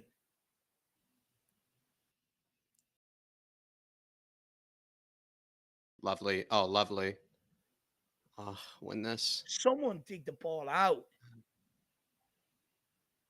It's time of just hunting us in packs now. Please. Oh. I'll be honest, Jack. I've been bringing on Richarlison for Son. He hasn't really been in this game this half at all. No, he's been worse in the second half. He's faded out of it completely. He took up great positions, I thought, in the first half, and I wish we'd played him a bit more, but he's not taking up these positions in the first half that he did in the first half. Perhaps because West Ham have been able to be a lot more comfortable, Dave, since they've equalized it. Like, again, when you give them a gift like that, they don't have to – they can go back into a shape. You know, they would probably, considering how poorly they played in that first half, they would take 1-1. We shouldn't be taking 1-1 because we've been the better team this whole time. Oh, my God. It's Sanchez, right? This is Sanchez's fault. This is Sanchez's fault because he can't give a simple back pass to fucking Hugo Lloris. He balloons it at him. Dave, him and Hugo have been shocking together. They both have concrete foots. They both have concrete foots. Of my football club. I've had enough of him. I've had an absolute enough of him. He's got 2 left feet. He can't do anything right. I think him and Hugo have been shocking in possession. But you're spot on, Jack. Like West Ham, we've invited them now to sit back and shape because we gave them what they wanted.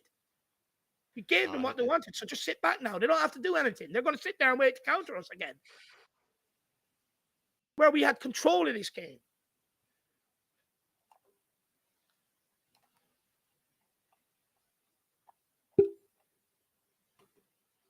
Piss off. This is pissing me off. Like, though, what I do take satisfaction is knowing that if we get one chance, we have the players to take it. You know, I do think we can still win this game easy. But we need to wake up. We've been out of this second half, all second half. We've been completely out of it. They've dominated possession. You know, we can't get the ball down. It's bouncing around like it's a fucking hot potato. You know? Look at this. I mean, Emerson, just control it. Dyer, just control it. One of yous. Please. There you go.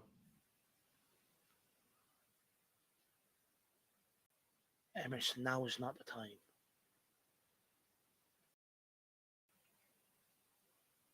Cresswell limping. He just rifles them. Well done, Kulusevski. Sir! That is a fucking yellow card. How is he still on the pitch right now? Genuinely, like at Declan Rice. How is this man still on the pitch? He's injured Højbjerg. He didn't even win that ball, and he was the last man in that challenge on Højbjerg as well. He's the last man. West Ham free kick. Why am I not? Again, how do we go back to that challenge? They made no decision on Declan Rice whatsoever. He was the last man. The referee is helping them. He's just helping them. He's just like, I'm sorry, even that pass from Sanchez into Kulusevski, he's just rifling. Give the guy a chance to take it under control. You know there's people up his hole. Why are you rifling it into him? Do you not have any sort of control over your fucking foot?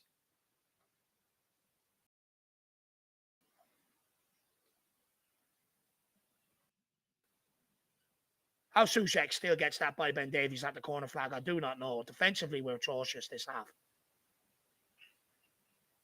Oh, yeah, just another stupid pass into Sonny. Fucking Neil Thomas saying we need Cootie back as soon as possible. We are shocking at the back. It's killing us. Shocking. In possession, it's absolutely killing us. It's disgraceful. It's killing us. I don't know what to say, Neil. We've just been so woeful in possession. We've looked so disgraceful with our back three. Dyer has looked shocking. Davies so pedestrian. Sanchez can't make anything but a pass back to the person you just received it from. It's really poor. Even the positions they find themselves in with tons of time as well, they still can only make the same basic passes.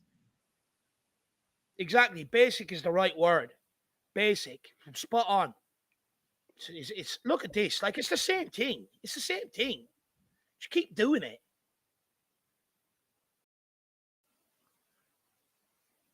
And then we do all that just to give it away.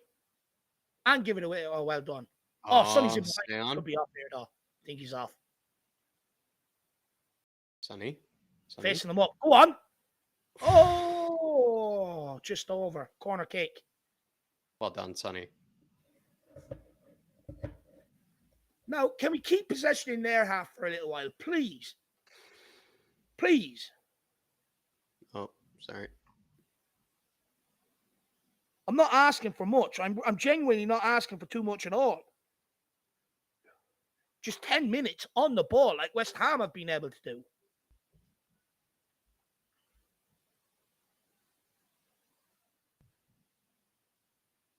Put in a good delivery. Yeah, they took Son off it because last two have been crap. Who's on this one? Perisic. It's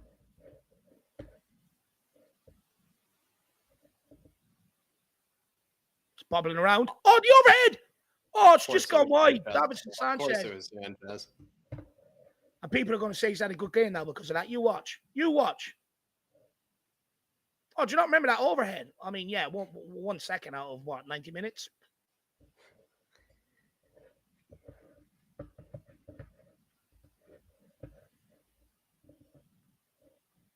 People are upset that we haven't made a sub yet, Dave. Do you think we should have made a sub by now? Yeah, we should have made a sub as soon as the goal went in to wake every fucker up. The fact that they think they can still give away a goal they have and then still nonchalantly pass it around the way they have been doing and giving away possession. Substitutions should have been made straight away after Hugo Lloris's goal because you just know the signs are there. They've switched off. They already thought they won it. About time. Richarlison getting some instructions now.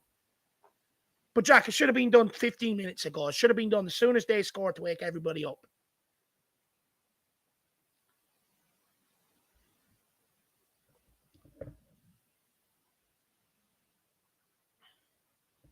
Who's he coming on for, though? That's the question.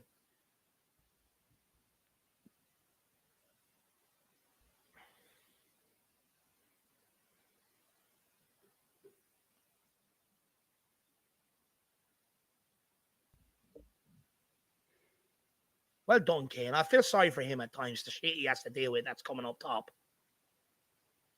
Well done. Kane on the ball again. Beautiful hold-up play. Oh, sir! Fucking hell. Are you going to give him a card? Give him a card! Oh, he's letting away with it. I don't believe it. He's letting away with it. Oh, my God. He's abused him. The ref has been absolutely shocking. What's the point? I mean, what's the point when you can't... He's actually... He's taken away a penalty from us, Dave. He's taken away a red card from us. Like, he stopped. Oh, I just thought, like, what's the point, Jack? You can't even have a fair game with the man in the middle. Oh, that defense. They can't even... No, it's come in and there's not one challenge. Not one challenge. Not one. Like, Moon Boots doesn't even know Bowen's running across him. And who's picking him up at the far post? Not Basuma because he's fucking walking. Oh, we gave him the gift. They've only started playing better ever since we gave them that as well, which is also so frustrating, Dave. If you ask me, they were continuing to play just as shit as they were before West Ham until we gave them that gift. I agree. I agree. Run a play. Richie. There's your showboating. Play him. Off. Shoot! Blocked. He's got to play him earlier. Kane's going ballistic. You got to play him 5 minutes fucking earlier. He's in. There. Right there. How long does he need?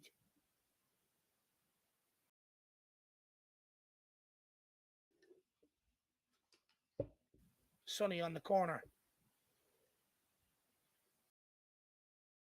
A bit of showboat by Richarlison straight away, letting it go through his legs now. Oh, Sonny. That is absolutely shocking. Sonny. This is our own fault today. Can't even blame it. This is literally our own fault. Good ball. Only Kane in there. There you go. Emerson in the midfield. Yeah, backwards again. Oh, nice. That's good ball by Højbjerg. Into Emerson. Well held up, Richarlison. What can Richarlison do? Oh, lovely. Suma. Højbjerg, top of the box. To Kane. It's over here. I just get so frustrated when we just make our own problems. Like these are instant impact though from Richie, and it sort of does suggest that he's again, shown that what he can do when you bring him on. Yeah, I think he's definitely deserving to start for the next game. It's just a shame. It's just a shame someone wants to sleep over the other side.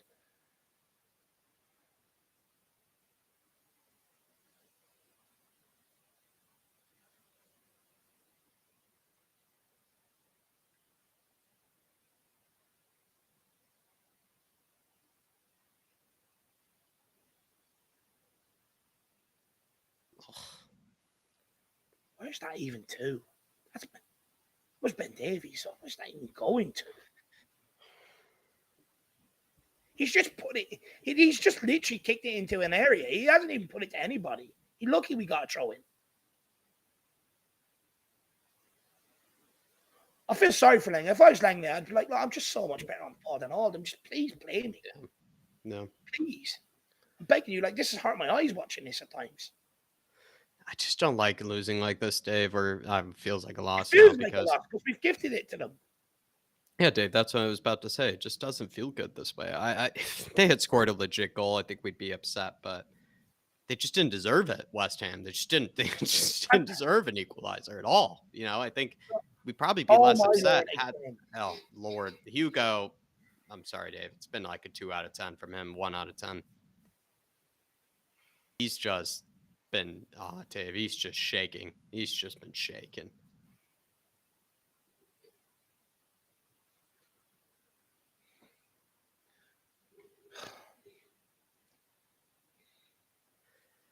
Neil Thomas saying we still need a creative midfielder with a 7-month member super chat.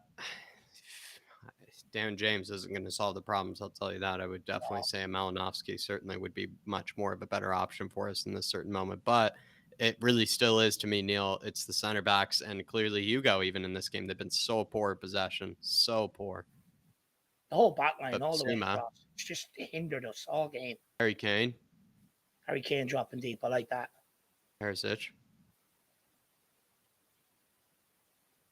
Back post. Richie Emerson. Oh. Corner. Nope. Why would he? Why would he? I mean, just why would he give you anything? Why would the referee want to give you anything? Big up Neil Thomas, though. Look, not only do we need that, we just need another centre back in that can play football. I mean, please, it's the way the modern day is going. Just players that can control the ball and pass the ball. Like back in the day, you wouldn't even gotten near a team. You wouldn't even made it to professional level if you couldn't do the basics. Lovely. Sonny. Lovely by Perisic. Into Kane. Out to Perisic. Come on, Perisic. There you go. Oh, great ball. Emerson picks it up out the far side. Oh, well done. That's free. Back. Oh, great ball. Kane! Oh!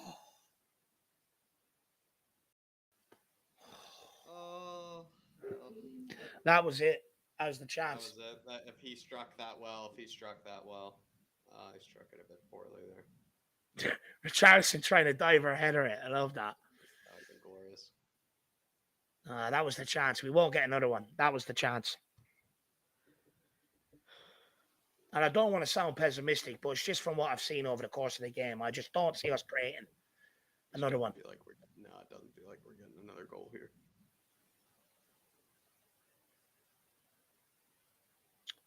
I don't blame Kane there, but he could have clutched up with a good connection there. Would have been good. I mean, we gave them a goal against run of play. That would have been a good one for us. But I don't know, Dave. It just still comes back to I just hate a gifted goal. It's really my. This has been our own. I hate it when the other team, especially when the other team really, at the end of the day, really didn't deserve it. If you look at it, like what have West Ham actually really done? At any stage, we've clearly been all over their goal. We've been all over them as much as we've looked poor, in the back line and possession and whatnot, Dave. They still haven't really created anything. It's just been poor. It's just been poor. It's just poor to do that because I think this performance for me has been good enough to be 1-0 up. I think we've been good enough to be 1-0 up right now. Be more than good enough. been more than good more enough. than good enough to be 1-0 up. So that's why it's frustrating right now. But like you, Jack, I can accept the team playing well and deserving a goal, whatever. But the fact that we've literally just gifted them the whole initiative of the game, not just the goal, but the whole game. You know, they're controlling possession since then. They're breaking on us since then, and we're still doing the same things. We're not like, and this is what my concern was in the first half of all the possession. But what have we created? You know, I would even argue it's probably a fair reflection this scoreline, which it shouldn't be.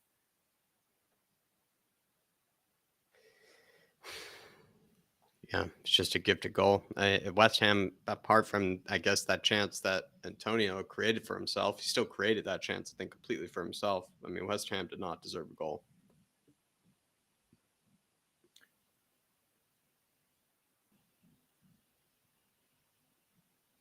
We can't even string 2 passes together now. Since that goal, we've barely been able to put 2 passes together. A lovely Pierre. Oh. Even that header down from Davies, like, there's no one near him, just pushing it to somebody. He's put it out for a throw-in to get himself back in position. That's how you know he's not confident in his own ability. It's just bad defending. There's no one around him.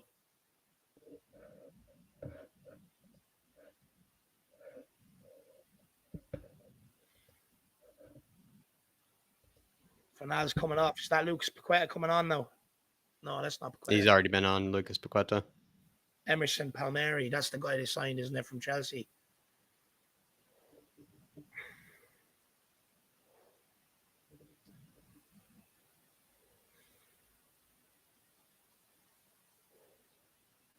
This has been really disappointing.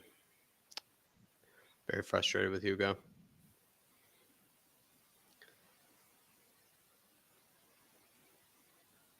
And this is what West Ham are living for right now. Long balls into the box, and we're going to be sitting back for 5 minutes. And when we get the ball, it takes the sting out of the game too, them playing this sort of way.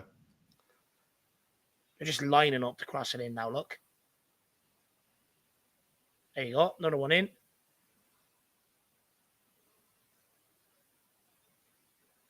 Well done, Richarlison. Under pressure.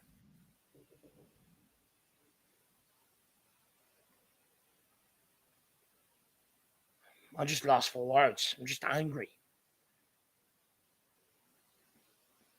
Like, Sanchez has all the space there down the right, but he wants to take a touch and put it across the Dyer who needs 10 touches. It's 1-1. We should be winning this game when you fucking move the ball. Move it. No, we take that long, we put ourselves under pressure and make Davinson Sanchez go along. This is absolutely atrocious. Honestly, it's that bad. It's so bad. We take so long to pass it out from the back. They press us, and then Sanchez is going to go, what do you want me to do? I had to go long. Well, if you're giving it to Emerson the first time, instead of having to go to fucking Dyer.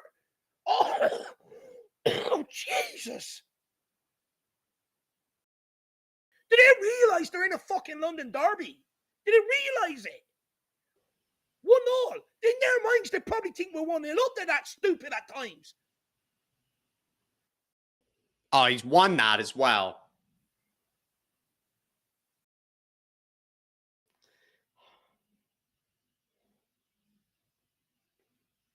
Fucking hell. He literally looks at Emerson free as a dicky and goes, do you know what? Dyer needs it.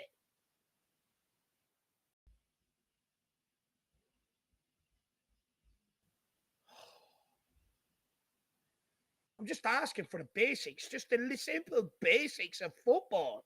Vision, control, pass, move. If you can't do that on the rates, at local level, you're not allowed to play.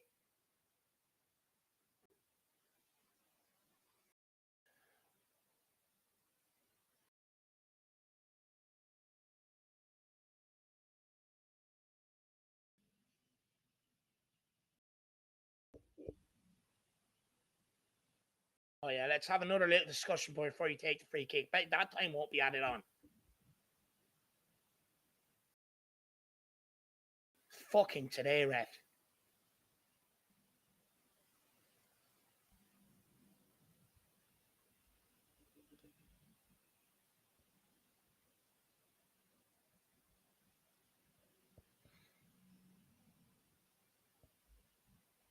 Sanchez, if I see him turn back to the Reese one more time when we're 1-1 and we should be winning, and he's got players in front of him looking for the ball, I'm going to get my own personal flight over, and I'm going to confiscate his football boots and shin pads so he can never play again. Every time. Because he's so passive in the ball, we lose the ball again. Fucking move it.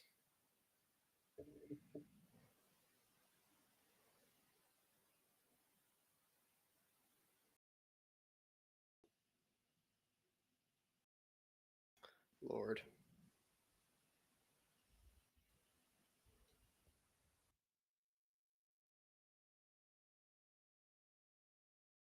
I'm absolutely sick of this. I just want the game to end. Honestly, I'm going to cry in my pillow. I'm actually going to cry and pray to the Lord and be like, what did I do in life for you to bestow the great Davinson on me?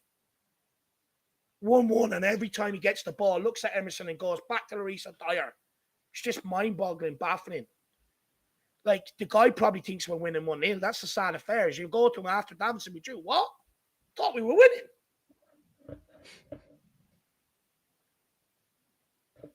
And they'll go, do you not remember that time you switched off? I'm like, no, sure, I switched off, didn't I? You know? Can't even keep the ball up front now. They're losing interest. Up front's losing interest because they're just yawning, waiting for the football.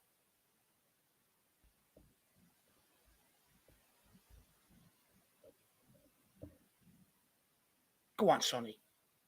Chase it down. Make him go long.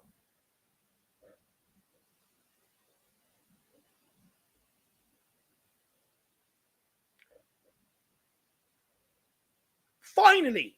Fucking hell, I only had to wait 7 minutes, Jack, for Sanchez to pass it into Emerson. I only had to wait 7 minutes. Oh, well done. See the benefit of getting quick ball out from the back now, everyone? We get it up there when we have space. But we don't do anything with it. Well done, Emerson. Well done, Emerson. Sir! Oh, when he stops it as well. Of course it doesn't. Of course he does. Now's the right time to blow the whistle and give out a yellow. God, when he's this had ref ample has been an opportunity. absolute moron. Oh, he couldn't show any more of an allegiance if he's tried. He really couldn't. Dave, he hasn't done one thing for us this whole game, this ref.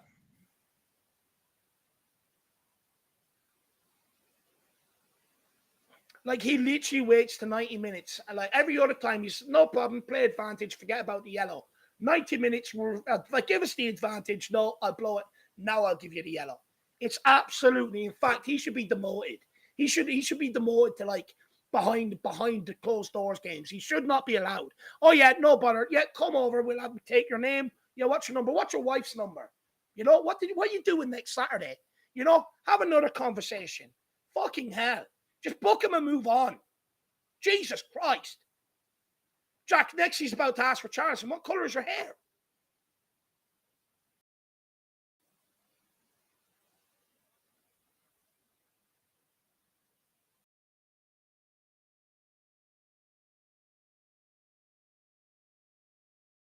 Oh, now we show some urgency in the can.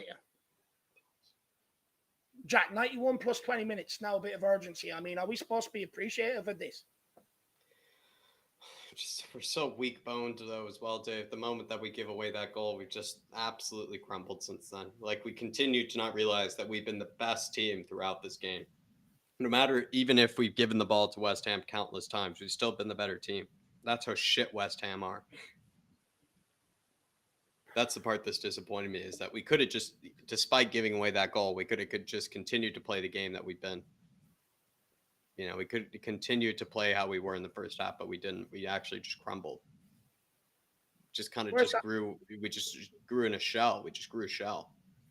I've been saying it. Look, you come up against a decent team, they'll punish you for giving away some of the chances we gave. This one, we just decided it's not good enough to give them shots. We didn't even give away any chances. And then that's the painful part. We give away one chance. Maybe that's what a good team does. One chance, and they take advantage of it. You know. I don't want to hear any more of this stupid stuff. Holy shit. Oh, he's the allegiance. The allegiance.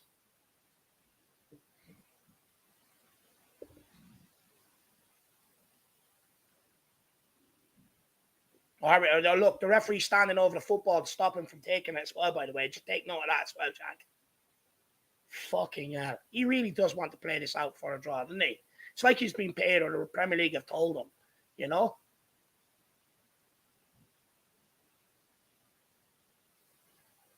You have the mother shite bags down the road fucking winning as well.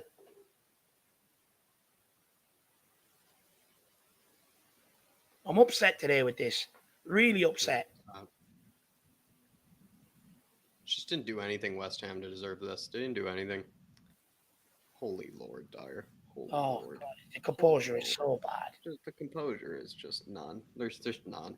Just none. All the time. You can even turn there, you idiot. Probably can't even spell composure, let alone know what it means, Jack. Let's be fair. The center backs, all of them have the opposite of composure. They are a 3 in the back. They should have all the time on the world. And this whole game had all the time in the world on the ball. And they've continued to give it away. Oh, Lord! No way! Fucking hell. One he is. Jesus Christ. Now, what do you get the ball quickly and who should up the field? There's 3 seconds left.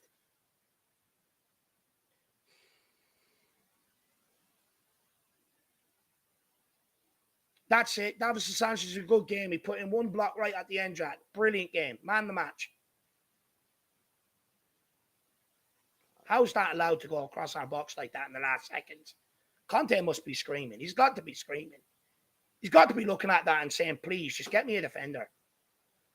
Please, just get me someone that can actually play football, that can do the basics, that can control and move. We've taken 35 seconds here at 1-1 to get this goal kick going. Sorry, 45 seconds now. We make that 50. 50 seconds to get that goal kick going when we're 1-1. 50 seconds. That's atrocious. I'm sorry. I'm absolutely furious with that. That's over, guys. 1-1. I'm absolutely fuming. I'm sorry. I'm losing my head. I'm absolutely losing my head. We have gifted them that result today. We have literally gifted it to them. And not only did we gift it to them, we completely shifted the momentum in the game. And we still continue to do the same things. They were all asleep out there in that second half. It's absolutely atrocious. I also don't want to hear any more about these guys. Oh, you know, they've been here 8 years and they deserve a bit of respect, blah, blah, blah, blah. And I'm going on about that back line today. I am going on about that back line. Yes, Hugo Lloris fucking nonchalantly, and this is your, by the way, just kick the ball out, let them get a goal. But also, that back line stayed switched off. They also were so crap on the ball. It's so predictable. So predictable. I don't want to hear it anymore. When Romero's in there, it's so much more better. We attack more, we create more, because the guy is one touch, boom. He can switch play, he can put it forward. Every ball that they tried to play in that second half, it's hit like a fucking missile into guys that are already marked. Cleared long into areas where there's no one to win it. Switching off. It's just not good enough. 1-1. You have, okay, move it to Sanchez or move it to Emerson. Let's get up the field.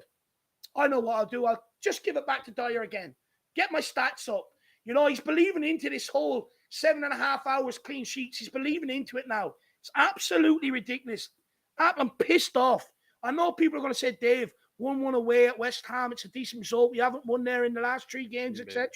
We literally gifted them that game. We shouldn't be. Gifted it to them because we thought it was won. We could not get going in the second half. We didn't perform. And then we gifted them the goal of all goals. This is a team that scored 1 goal in 4 games, by the way. And we've gifted them one. They still have. They basically still haven't scored because we gave them a goal, Dave. We gave them a gift, so it practically showed that they still can't score. They still can't be able to create anything.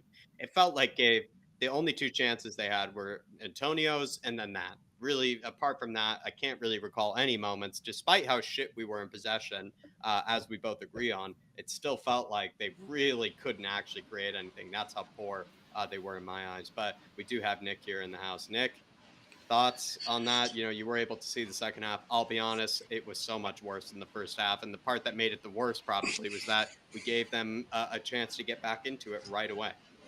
Yeah, man. I wish I didn't see that second half. I wish I didn't see it at all. Can you hear me? Mute, all right. Let me mute on. I can hear him. Yeah. Can anybody else? Can everyone else out there hear Nick? Just let us know in the chat, guys. I can hear Nick. Let us know if you can hear Nick, everybody. Well, I'm gonna keep going.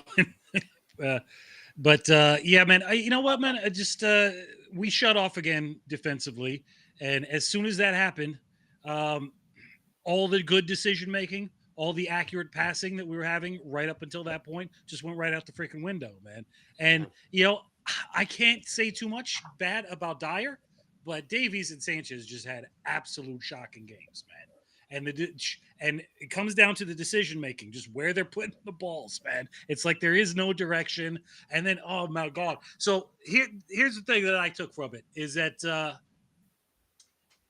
we're trying to pull teams back, and we're doing all this recycling back. Okay, you know, for that to work, you have to have the players that are going to make very quick decisions as soon as they get that ball. They're going to be able to see the field in front of them, and as soon as it's recycled back, they're going to have to hit somebody long or with a very, very accurate pass, with a deadly pass. You know, nobody in our back line right now seems to be able to do that. You know, Davies supposed to maybe be able to do that, but nobody is, and we're just giving the opposition more and more time. So Moyes just said in the second half, you know what? They're freaking around in the back there, playing freaking, keep away with themselves. Just press them. You'll press them because they don't have the composure to deal with it. That's exactly what happened. To a man, right down to Hugo, man. He didn't even know what to do with it. So I don't know. I'm as unhappy as everybody else is right now, man. And tonight, I'm not staying quiet on Davies or Sanchez either. I gave them respect the last couple of games, but today, look, 1-1, I'll give them a free pass. But 1-1, and they're refusing to move the ball into areas, forward areas. Like Emerson's 5 yards ahead of Sanchez. Just give it to him. You know, he just wants to keep going back inside. Same with Davies, and it's just so slow and predictable. I mean, one is get fucking turned and move the ball. And this is what I keep saying to people about these guys. Not only does it harm us defensively at times, it's on the ball is where the biggest pain comes from. It's the biggest pain. You know, you've seen it there at times when we moved it quickly. We're catching West Ham 3-on-3 in space. But then when we move it slow at 1-1, we're giving West Ham what they want. Set back up in 2 banks of 4 and just watch them pass it across the back line. I just don't understand it. Like, even there, last goal kick of the game, there's no one rushing to get the ball to pump it long. It took them 50 seconds to get it going. It's like, Jesus Christ, where's the urgency? Yeah. Urgency, 1-1. This is a game we should have won easily. We were in control the first half. I'm so upset because we've literally gifted it to them. And then when we go 1-1, there's no reaction. The back line's standing there like dummies. You know, looking, my favorite ice cream flavor strawberry. Then the other one's thinking, Teletubbies in the morning with my kid. It's absolutely ridiculous. You think about here and now. Get on the ball, one touch, fucking shift it. It's the basics of football. I don't want to hear any more excuses for these guys. They've been here, Sanchez, 5 years. Always a backup. Dyer finds himself into the team at the neglect of us buying centre-backs. Same as Ben Davies. I don't want to hear it anymore about these guys being good enough, showing them respect. Show me respect in the North London derby. At 1-1, move the ball. Move the ball. It's all Dark Sun G. Respect, but show me respect in the North London, in the London derby. Move the fucking football. Speaking of excuses, Dark Sun G saying, ref ruined the game, in my opinion. I never want him again. As much as I thought we kind of buried ourselves, the ref did not help us out at any stage, Dark Sun. In fact, I thought he probably kept Declan Rice on the pitch. I still don't understand how Declan Rice was on it. He didn't touch the ball whatsoever. Felt like Højbjerg received a ton of contact from him. The fact that he didn't touch the ball and he was the last man, I sincerely don't understand. It looked almost worse than even Bentancur's, if you ask me, than Chelsea. At least that one was a bit more debatable about whether he actually got the ball. So if you ask me, disgusting, Dark Sun G. But as well, he says with this one, Lloris was the worst player that played for us today.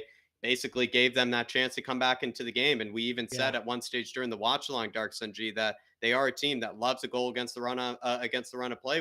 West Ham do. In fact, they've struggled to score goals in general this season. So if you give them a goal against the run of play, they're going to take advantage of it. And it's exactly what we did there. Adrian Chia saying could have lost it at the end. Defense absolutely cost us. Felt like they sort of just cost us in possession. It didn't feel like they cost us actually defensively in any ways, like, getting turned, getting twisted or any means. Just they put themselves in horrible positions, put themselves in positions where West Ham were able to win it high up the pitch and took advantage of it simply. That's all it is. Just that's how shit they were in possession. And I know people are going to probably rave about the midfield, but in my opinion, from watching that game, at least me, Nick, is that the center backs were obviously the ones that were slowing us down and actually getting anything done. They just needed so much time on the ball by the looks of things. And even when they did have a ton of the time on the ball, felt like they couldn't even play anybody. I can't, just thinking back, man. I mean, midfield and forwards, I can't think of anybody who had a particularly bad game. I Even thought Hoiberg Basuma, was playing dimes. he was playing great. Basuma had a so-so game. Everybody started to trail off though too in that last 20 minutes because it was clear if the ball was never going to get forward, man. We were never going to keep any decent possession because it was passes to just nobody. So, Yeah, I mean, if we were to go to give ratings for the beginning from kickoff to when the goal was scored would be a hell of it's like two different games altogether. And But no, so no, no. Oh, sorry, Nick. this is not what we've seen as far as knuckling down when the chips are down from the past couple of games. So that's surprising, man. That's surprising. But look, it's not even that. Look, the midfield went missing in the second half as well. They were excellent in the first half. Basuma and Hoiberg were brilliant. Second half, they just completely went missing. Forward line switched off because the ball just wasn't coming. They were just bored. It was just shambolic that second half. And it all stems from Hugo Lloris. Just like that's your captain. He's supposed to stay focused for 90 minutes. Speaking of which, Dave, Jerome saying, I'm so pissed that we lost 2 points because of our own mistake. I know we played poor. This is what I'll say. I think we started playing poor immediately after we gave away that mistake. In fact, I thought we started the second half sort of okay by the looks of things. I knew we all knew West Ham were going to come out a bit stronger. We all knew that we had to sort of probably survive a bit of 15 minutes of pressure for them. But we just gave it to them, Jerome, if you ask me, where it felt like they actually weren't probably going to score. They really didn't in any way create anything for themselves that wasn't probably given to them by us. It felt like any chances that they were going to have were going to be sort of created by the center backs or by even the fullbacks in certain situations, or it really felt like Lloris to give them the ball in a good position. That's where they were going to create something. They weren't going to ever create it on their own, West Ham. So we really did give them those sort of that point. We actually made ourselves drop the 2 points. And we said that before, where West Ham, we probably, as much as they are the bubble blowers, Jerome, would have said maybe that goal was deserved. Maybe that goal was kind of coming. That goal wasn't coming. I don't think that goal was coming. We simply self-inflicted that goal and simply sabotaged ourselves, if you ask me. It's disgraceful. That second half performance is disgraceful from 1 to 11, but all stems from your captain. It all stems from that mistake, though, because then we unfolded after that mistake in my eyes, because I thought we immediately just crapped ourselves after that, because if we hadn't conceded that mistake, I reckon we would have stayed strong. But the moment that Lloris gives away that ball, the moment that Lloris gives away that mistake, Jerome, it feels like we just unfold from there. Big up, my man. Tin Man 007 saying, look at the bench, one game changer in Richie. We are one injury away from disaster, and some fans think this window has been good. The bench was a bit shocking. The bench wasn't really very deep, I must say. Tin Man 007, you are right there. I felt like Richie was the only person we could bring on to change the game, if you ask me, Nick. Yeah, and he did, of course, man. He looked really good, And I'm gonna disagree a little bit with David in that. I mean, I don't think that our front line was as bad as the back line was. They were getting in. Kane lost the ball a bit more in the second half. Son went a bit missing, but I don't really. I think it was more a matter of they weren't sure how they were going to get the ball and make a move with it. Richarlison came on and he started progressing, very, very quickly. And I think that there's going to be an interesting, I like him playing off the right like that. And I think there's going to be an interesting combination with him and Kane once they get their timing down together.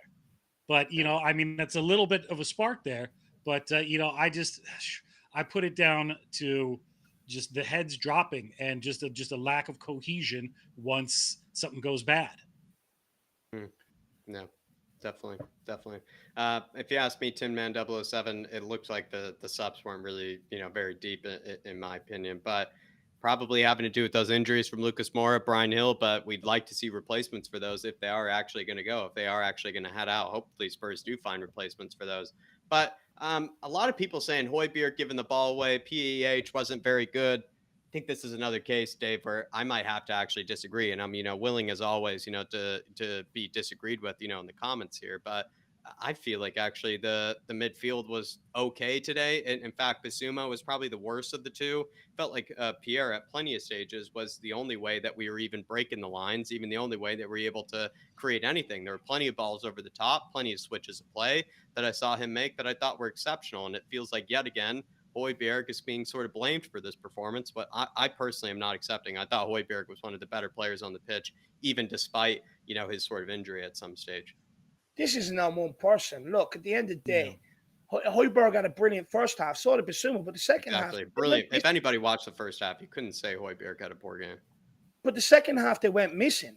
They went completely missing. They weren't in the ball. They weren't on the ball, and they didn't win back the ball. They were missing second half. And look, don't get me wrong, they're not helped by the back line not progressing the ball quick enough, but they weren't there. They weren't in the game the second half. They completely faded. I question how fit was Højbjerg for that second half. Was he capable? Because he was a shadow of the player he was in the first half. Bissouma, nowhere near it in the second half. Went completely MIA. Forward line, anytime the ball came up there in the second half, even corner kicks, shit corners into the box, ball bouncing off them, this, that, and the other. Like, no one could get the ball under control in the second half. When you're seeing teams like Nottingham Forest last week who are buying 18 players and forming a whole new team, but can pass the ball to each other, and we can't even get in control in the second half. The whole performance in the second half was just completely disappointing. We completely gave them that game. The bench, you look at the bench today. I mean, like, look, Lucas Moura out, he's sick or still celebrating his birthday party, whatever. Gill looks like he's never going to be on the bench if he's on his move to Milan. But we've got 5 defenders on the bench. Only one of them's good enough to step in. We need to do something in the window tomorrow. We need to bring in another player in the forward area. We really do have to. It's absolutely crucial. Look, you would say you'd have Romero there, you'd have Bentancur there as well. But the only forward option we had off the bench today was Richarlison. So tomorrow is a must. We've got to get another player in that forward area. When you look at that bench, there's not a lot Conte could have done going for it. Now, don't get me wrong. I also have criticisms of Conte today, which I find it hard to criticize Conte at times. But today, he could have made them substitutes early. He should have made a sub straight away as soon as that goal went in and realized these guys have switched. These guys think they've won it already. These guys think all they have to do is pass it along the back line nonchalantly, and they've won it. Substitutes should have been made then. Send out a message. Wake the fuck up here. We're in a London derby. You're in their cauldron as well. Wake up. You have to, I said it before the game, you have to earn the win today. You have to earn the right to play. You have to earn the right to be on the football. And the second half, that completely went out the window. It's so upsetting and frustrating. It's so frustrating. Could he have gone for a 5-3-2 or a 3-5-2 of sorts? What do you think, Nick? Could he have brought on? I think that would have made a hell of a lot of difference. You know what? I would have got 4. 4 in the back and do a little bit of drop Kane deep and make him the midfielder and feed Son and Richie. And make a real dramatic shape change. Would you do that once they equalize? Would you do that maybe to go for that second goal, or would you bring on an extra midfielder?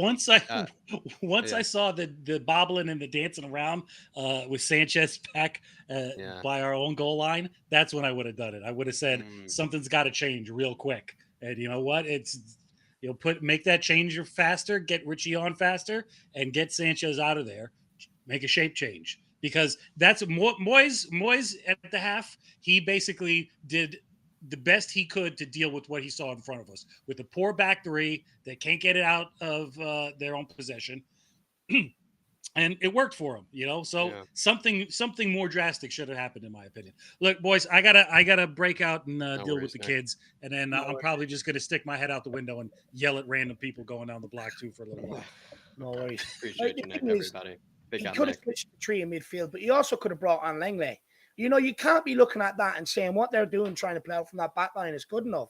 You brought in a ball playing left side of centre back. Put him in there.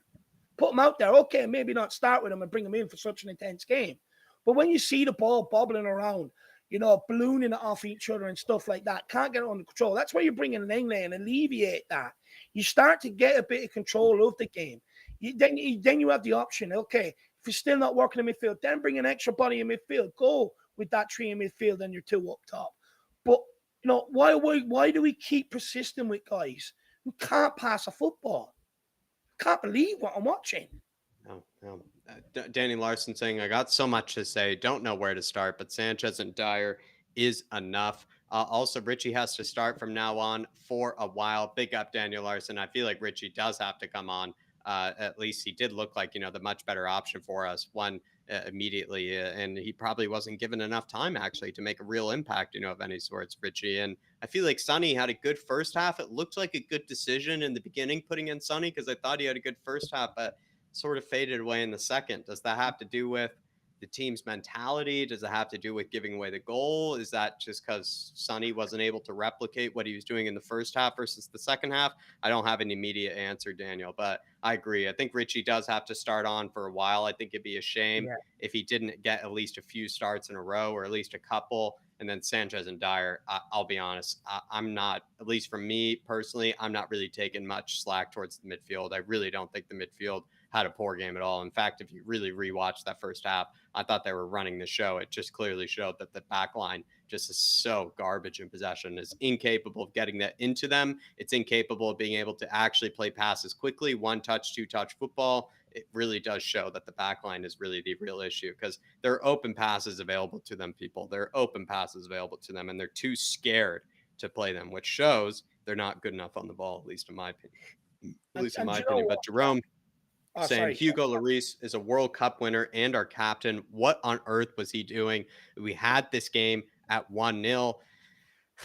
I guess we sort of get into it now, Dave, where like, if you ask me, Hugo gave away this game. You can't shy away from it. As much as other elements of the pitch were poor, once we gave away the goal, once we gave them the gift, a lot of other people really shut down. A lot of people's performances really tanked, once we gave away the goal. But it all started with Hugo. And Jerome, I think, is right. This is your most experienced player. Your most experienced player who's supposed to be the most coolest and calm head in them situations. He's supposed to be the guy you look up to. You know what I mean? He's your captain. He's the one that's supposed to be barking orders, keeping everyone else awake. And not only did he make that mistake, and he wasn't helped by the defense switching off either once it went out. But he does it again, Jack. He does it again, 10 minutes later? I mean, have you not learned your lesson from the first time? I can't believe it from you. Look, Hugo's been a very good servant to Tottenham.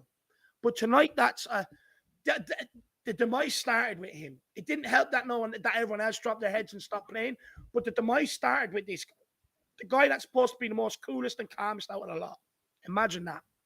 Imagine that. Jerome, I want to see you Monday, my man. I know you grabbed that fan show membership. I want to speak to you Monday, Jerome, because I feel like we're going to need some realists, in here. We're going to need some people to say how it is, Jerome. So pick yourself up, brother.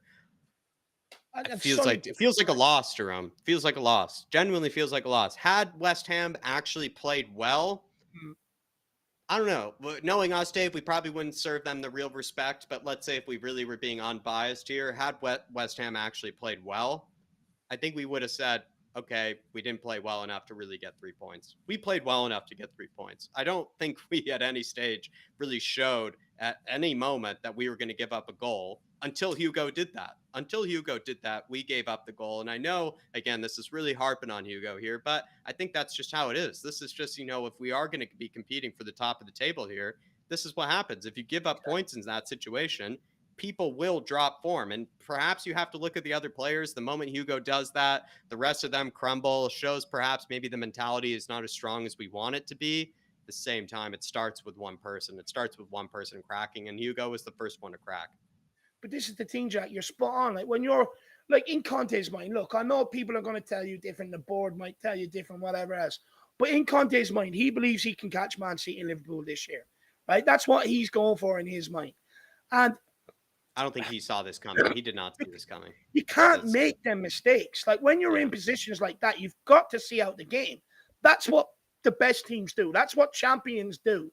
You see out the game. If they break you down and they play magnificent football, it's a great pass and move, fine. Give them high fives, pat on the backs. Okay, but you gift it to them. You just gift wrapped it to them. It's like you can't do this when you have the ambitions that Conte wants, when you have the ambitions that we're told we want to close the gap on Liverpool and City. You can't do what we've done today. And it's been our Achilles heel down the years at times, where just some of this shit, just switching off, being nonchalant, too slow, not aware of things, coming out the second half not starting well, or coming out the first half not starting well. You've got to get these right if you want to catch Liverpool and City. They're not going to sit there and wait for you to get it right. It's up to you to be right. Absolutely. Big up to Ron, my man. Dark Sun G saying Lloris ruined his 10-year anniversary by playing shit. You did. I can't believe he even did that. You'd think you'd be even more switched on to that sort of situation. More Dark switched Sun G. on. And I'm gonna have to watch this game back, but because I was running a bunch of things at once, but I genuinely thought we played so well in the first half.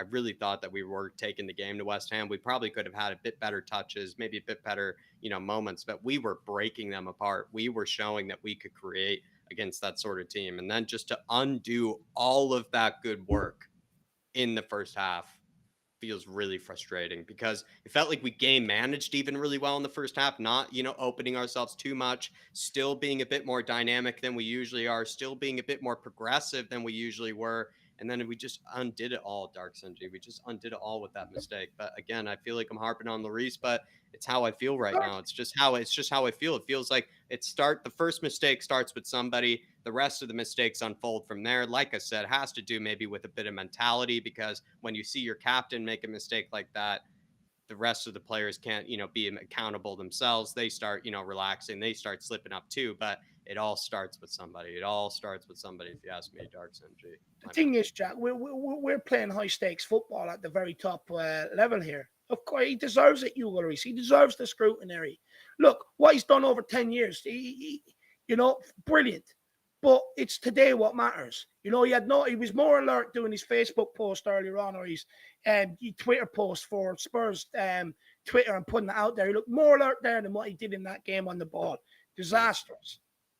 Enio Rodriguez saying the game plan of playing slowly from the back isn't working with these defenders. When pressure comes, they crumble. It's awful and so slow. It doesn't work. And Neo, if you ask me, it looks like we're almost trying to draw them out by how slow we're playing. We want them to press us, because then we can get it into the midfield, turn them, be able to actually, pounce, counterattack from there. But the center backs are so poor in possession that actually, like you said, when they do pressure us, either we do play a good pass into a Højbjerg or a Basuma, or we play ourselves into trouble. Instead of being able to take advantage of that bit of pressure to open up the opposing defense, we seem to actually play ourselves more often into trouble than we actually do it in order to get a ball into the midfielders. And like you said, it's so awful. It's so slow. It doesn't work. Big up in you. The thing is, though, Jack, I don't think it's a tactic to do it slow. I just think it's that bad.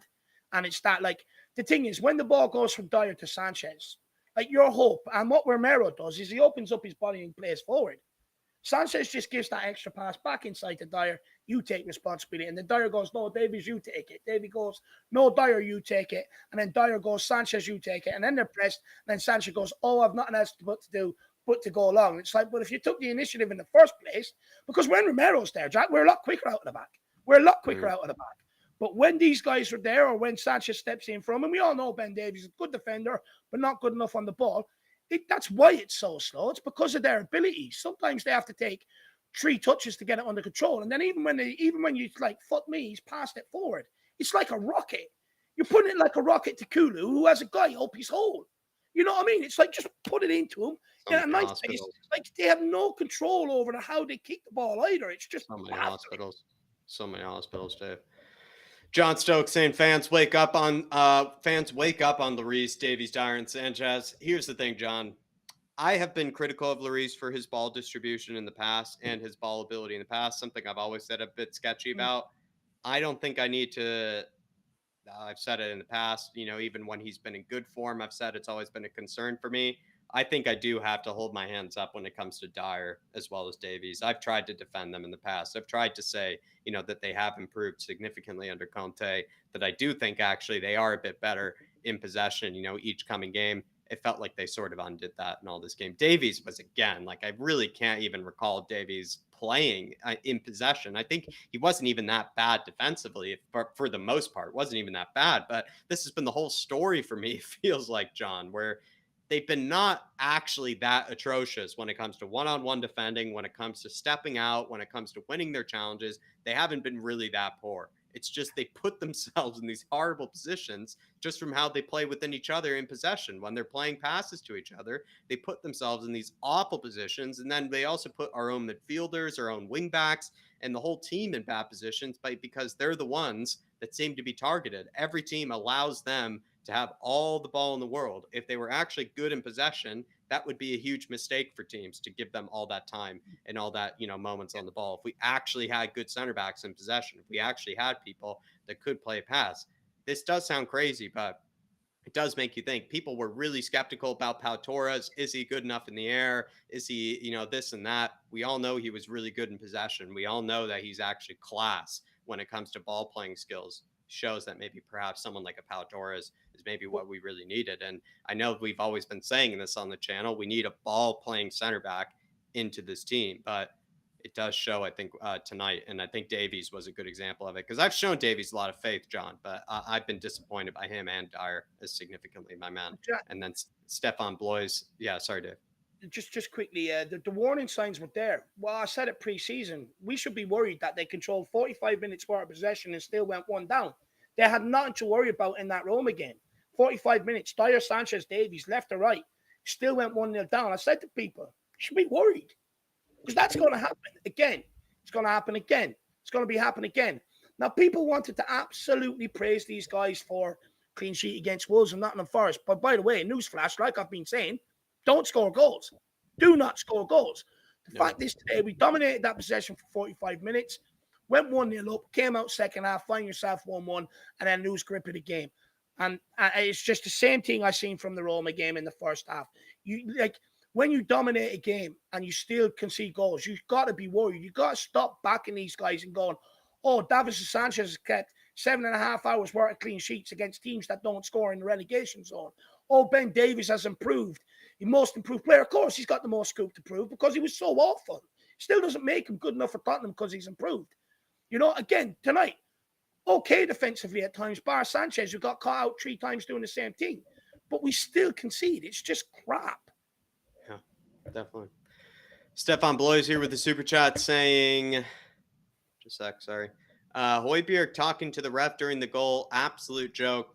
Stefan, I know you don't really like Højbjerg very much, but again, I think this is another game where I think you're picking out the wrong player, if you ask me. I think Højbjerg had a fine game. In fact, was better than Basuma the whole game. So I think you should be sooner, criticizing Basuma than you should probably be Højbjerg. And I thought Højbjerg, especially in the first half, was one of the best players, if you ask me. The thing is, maybe I didn't see it. Maybe I didn't see what Stefan is talking about. Perhaps Højbjerg was switched off for that goal.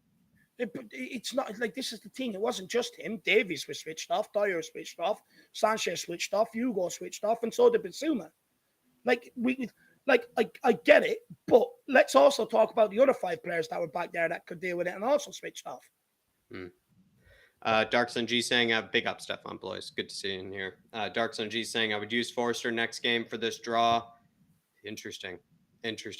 Hugo, you would give him the benefit of the doubt, Dark Sun G. And I think the sad thing is that Spurs have actually gone for 2 goalkeepers that I think are poor with their feet. I don't think Forster is really any better with the ball at his feet. I think he would have probably caused a similar mistake. And that is really where the problem lies, actually, is that we didn't get any sort of ball-playing goalkeeper in the first place.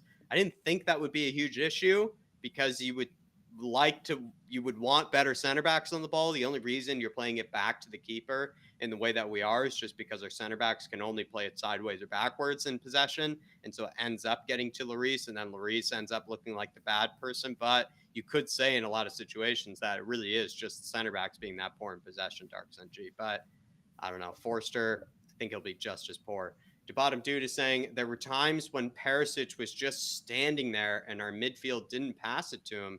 They were passing sideways and backwards. We have zero creativity in the midfield or in the middle. Still 24 hours left in the middle. Dave, thoughts on this? I feel like Perisic, Emerson, plenty of times, like Bottom Dude was saying, were waving their hands, asking for the ball. I feel like it was more often when the center backs had the ball that they were actually screaming for it and asking for it. But he does feel like maybe the Højbjerg and other midfielders, Basuma, maybe a bit too sideways this game. Look, I would say there was a couple of times where they kind of just passed it between themselves, where they could have played a more expansive pass. But Højbjerg tried in the first half. He probably was playing our most progressive passes in the first half. The second half, all the progressive passes in the first half. half. We just could not get control at all. Look, for me, again, Sanchez, I like, you go back looking at what, 86, 87 minutes? Emerson is standing there. Give him the ball. He's a bit further ahead of you. Let's go and attack. Sanchez just ignores him and goes back into Dyer. You can't keep legislating for this. You can't. And I know people are going to say, midfield need to come and show options and stuff like that. They were. But when you see players like Emerson and Perisic free either side, and you can see Perisic going mad, by the way. He's looking at Ben Davies and he's standing there. He's like, what's the point of me even being here? What is the point? Open up your body, Sanchez. Open up your body. Move it forward. They don't want to. It's too pedestrian. And don't get me wrong. At times, Basuma and Højbjerg were guilty of just passing it back to the centre backs rather than getting turned on it. There were times that happened in the second half. First half, no. Yeah. Second halves, it did happen. Passes straight back to him. It's like someone, and that's why I was going red in the face, Jack. Someone get fucking turned on the football. Someone just get turned. Why are we always passing on the responsibility? It just baffles me at times. It really does. That was just so average from 1 to 11. Kane, Son, who went missing. Kulusevski went missing in the second half. It's just 1 to 11. It was all just shambolic in the second half. Shambolic. And that starts. And the thing is, it all starts from the back line taking so long to pass it. Everyone else just tunes out. Everyone's like, what's the point? They're going to get pressed. They're going to balloon it long when they could have just given it to me 10 minutes ago. It's so pedestrian. I could see where Tabata Duda is coming from. If you were to look at the second half after we conceded, he has a lot of good points. Again, I find myself probably defending Højbjerg too much, Tabata Duda. I mean, you're plenty used to that, so I do apologize. But I just genuinely thought he played so many delicious passes in the first half. I mean, you hear us in the watch along. We're watching the games ourselves. I mean, you can go back and watch the tape. I mean, there's so many times that we called out Højbjerg for playing really good progressive passes in the first half. Now that I think about it, though, Tabata Duda, did I really say that much in the commentary in the second half? No, I didn't. So you're probably right there. Basuma and Højbjerg probably were playing a bit too much between themselves, probably ignoring the likes of Perisic and Emerson a bit too much. And then actually their sort of first half performance wasn't really replicated or wasn't really copied in the second half. You probably have a really good point there. Big up, and 24 hours still left in the window. Feels like we have so many issues after this one. To bottom two. Big up, brother. Appreciate you, my man. I'll send you a voice message as well, my man, about my thoughts on the game when I get better thought on it. Adrian Chia saying we drop points again when when's less than a week to prep for.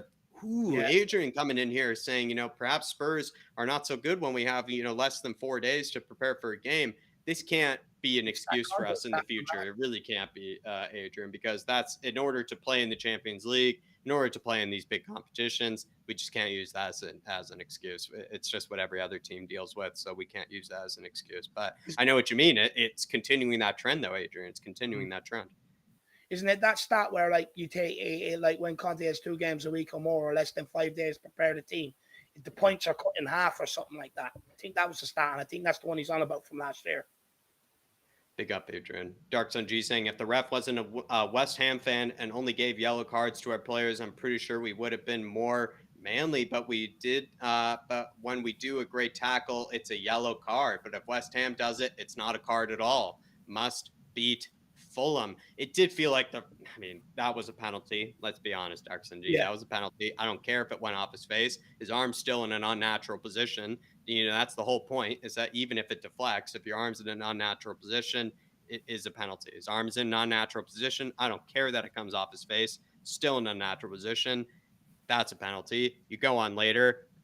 Declan Rice, again, Dave, I'm not sure if I've seen the wrong angle or the wrong replay. Never made contact with the ball. He was the last man, never made contact with the ball. Perhaps it looked like a weird challenge of some kind, but they didn't even look back on it. And again, he was the last man.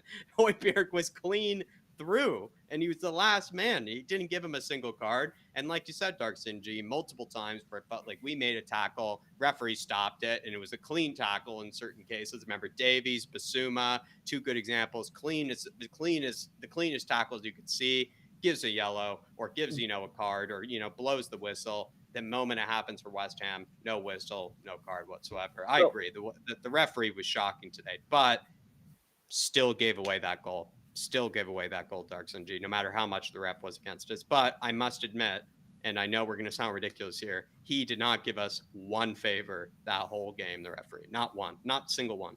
That referee was absolutely shambolic. And I don't want people to say you're blaming the referee, Dave. Just hear me out before anyone comments on me blaming the referee. Look, the referee, the fact that they had to show the replay 50 times, and it's clear to the VAR monitor. Then you look at the tackle by Declan Rice on Højbjerg, no card, but then you see the easy one that he gave to Sanchez for more or less the same thing. A couple of tackles on Harry Kane, chopping him down. No yellow card, play advantage. Then when we want the advantage, when Richarlison is breaking away, he pulls it back and then gives them the yellow card on 90 plus minutes. Then near the end of the game, he's standing in front of the football, stopping them from taking the free kick and getting the game going again. The amount of times they took sometimes on restarts, never said anything to them. But at the same time, how comes I can tune in and watch other games where the referee's against them, the other team's against them, but they all clamor together, stand up and show a bit of cojones and fight like a team? Why can't we do that? Why, when the referee isn't giving us the decisions we want, we go and cower that way? Why can't we stand and go, do you know what? Someone grab the team and go, guys, everyone's against this here today. Everybody. Let's go out and fucking show them that it doesn't matter how many people are against us. You can't beat us. You can't defeat us. And we will come out here with the win. Why can't we do that? I see other teams do it. Why can't Tottenham do it? Why do we always got to sit here and go, the referee? And I think he's been awful, by the way, Dark G, but I just get annoyed when teams are against us. We just go with the flow. It's grand. It's just not our day, rather than going, okay, we'll fucking make it our day. That's what annoys me. Yeah, definitely. Pick up Dark G, my man. And we have to be Fulham now. This is drop points. Simply, these are drop points that we should have, especially when we went 1-0 up. These are drop points at the end of the day for us. We should have gone out of there with 3 points. If we had gone out of there with 3 points, I think Spurs fans would be absolutely in jubilation. But the fact that we did drop them in this way, Spurs fans, rightfully so, very upset. Perhaps, a bit of question marks and whatnot, because I think it would have been a convincing performance had we gotten out of there with 1-0. I think it actually would have been a convincing performance, considering how well we played in the first half. But we crumbled in the second half. We shot ourselves in the foot. So I think we're in this position now, and we're going to have to own up to it. THFC Till I Die says we need a center back, unbeaten till still, 3 in the league, and Conte and the Don I trust. But Sanchez and Dyer again make mistakes again. Big up, guys. Dermot, I see you, my man. I see you, but I know we're unbeaten, but these are drop points. This feels like a loss, Dermot. It feels like a loss because I know that West Ham didn't deserve it. If West Ham deserved it, if West Ham deserved their goal, I'd sort of feel like maybe that was a point. Maybe Spurs didn't play well enough to get a point, but Spurs played well enough in the first half to get 3 points. West Ham at no stage throughout 90 minutes played well enough to get a point. They didn't even play well enough, obviously, to get 3 points, but they never even, in my eyes, played well enough to get a point. There was only that one moment with Antonio that he hit the post, but again, that was still against the run of play when you really look at it. It was just a spectacular effort by him, really created out of nothing. The rest of the game, they really just had just moments that were just sort of given to them by Spurs. That's really, nothing was actually created by West Ham, if you ask me, Dermot. So I'm a bit disappointed because it felt like we gave them the game, and it felt like if we are going to consider ourselves unbeaten, we have to look at this game as drop points. The other games, I don't think we could look at as drop points. The other games were 3 points, a point robbed, in the case of Chelsea and whatnot. These are points dropped, if you ask me, brother. But I appreciate. I agree. Look, tomorrow we'll wake up and we'll go, look, we're still unbeaten. Actually, no, sorry, Friday, because tomorrow's deadline day. We won't be. But Friday, we'll still sit there and go, look, still unbeaten. That's still a positive. But at the end of the day, I agree with Jack. I think, unbeaten, positive, great. And you should always try and take positives where you can. But I think you're spot on, Jack. I think, look, it just feels like a loss because purely it's the manner of it. We gave it to them, we gifted It feels them. like a loss when they don't So deserve it. When the other team doesn't deserve it, it's a loss. When the other team doesn't deserve it, it's a loss. If the other team played well enough, and I think we can all be honest with ourselves, when yeah, we feel like maybe the other team deserved it, when they probably threatened us enough to get a goal. West Ham, if you ask me, any of the chances they really actually received were either self-inflicted by us, and they also really didn't even have that many chances when you look at it. They really didn't get that many close opportunities in front of our goal. So it was just a self-inflicted dropped points. And that's all you look at. You only look at. I agree with Dermot. You got to take the positives, but it does feel like a defeat today, even though we got out with a point where we notoriously don't do well. Dark Sun G saying he probably had West Ham money in his bank account. How are we supposed to be aggressive and focused when half our players are on yellows? One more red card. Basuma's yellow was self-inflicted, I'll be honest. You're not really supposed to do that. Every referee, when you do that in front of the referee as well, Dark Sunji, you're sort of asking for the yellow. Yes, he made an atrocious call because he did give a free kick that Basuma was like, I clearly won the ball there. How on earth are you giving a free kick? I think Basuma was playing really well, I think, until that stage. In fact, he was actually an absolute baller until that stage. The referee blew that call, blew the whistle. Felt like Basuma got a bit rattled by that, a bit unnecessarily rattled. Maybe he was so pumped up with adrenaline, with how well he was playing, how good he looked and everything. And then the moment that the referee took him out of the tempo, took him away from his momentum, he sort of blew up in that moment. Perhaps, like I said, because of all that adrenaline, Dark Sun G. But he gave himself that yellow card. As much as I want to, go after the ref, he gave himself that yellow card. The other yellow cards, Sanchez's, also deserved. I feel like maybe the yellow cards that we did receive, maybe apart from, I remember one player it felt completely undeserved that he picked up a yellow card for. I think it might have been Davies or someone, if I recall, picked up a yellow card undeserved. But the yellow cards we picked up felt self-inflicted. It was just the referee was blowing free kicks in situations that were just simply not free kicks, just well-won tackles that he obviously wanted to give to West Ham. So I would agree with you on that, Dark Sun G. But the yellows, I think the yellows we received were probably deserved, but the free kicks he was giving them left and right, absolutely not. Yeah. Up, man. Big up, Dark Sun G. Big up, my man. I just so disappointed. I'm absolutely raging. Look, I get it about the referee, but at the end of the day, it comes a point where you're like, look, it's 13 men against us, the home crowd, the team, and the referee. You've got to learn to fight for each other in them sort of moments. You've got to learn to grab it by the scruff of your neck. You've got to accept that nothing's going to be given to you, Yeah, definitely. The bottom dude is saying we created chances, but we don't always take them. We aren't very clinical. The counterattack started by Perisic and the distribution by Kane was amazing, but we could of the half, at least of the first half, he said.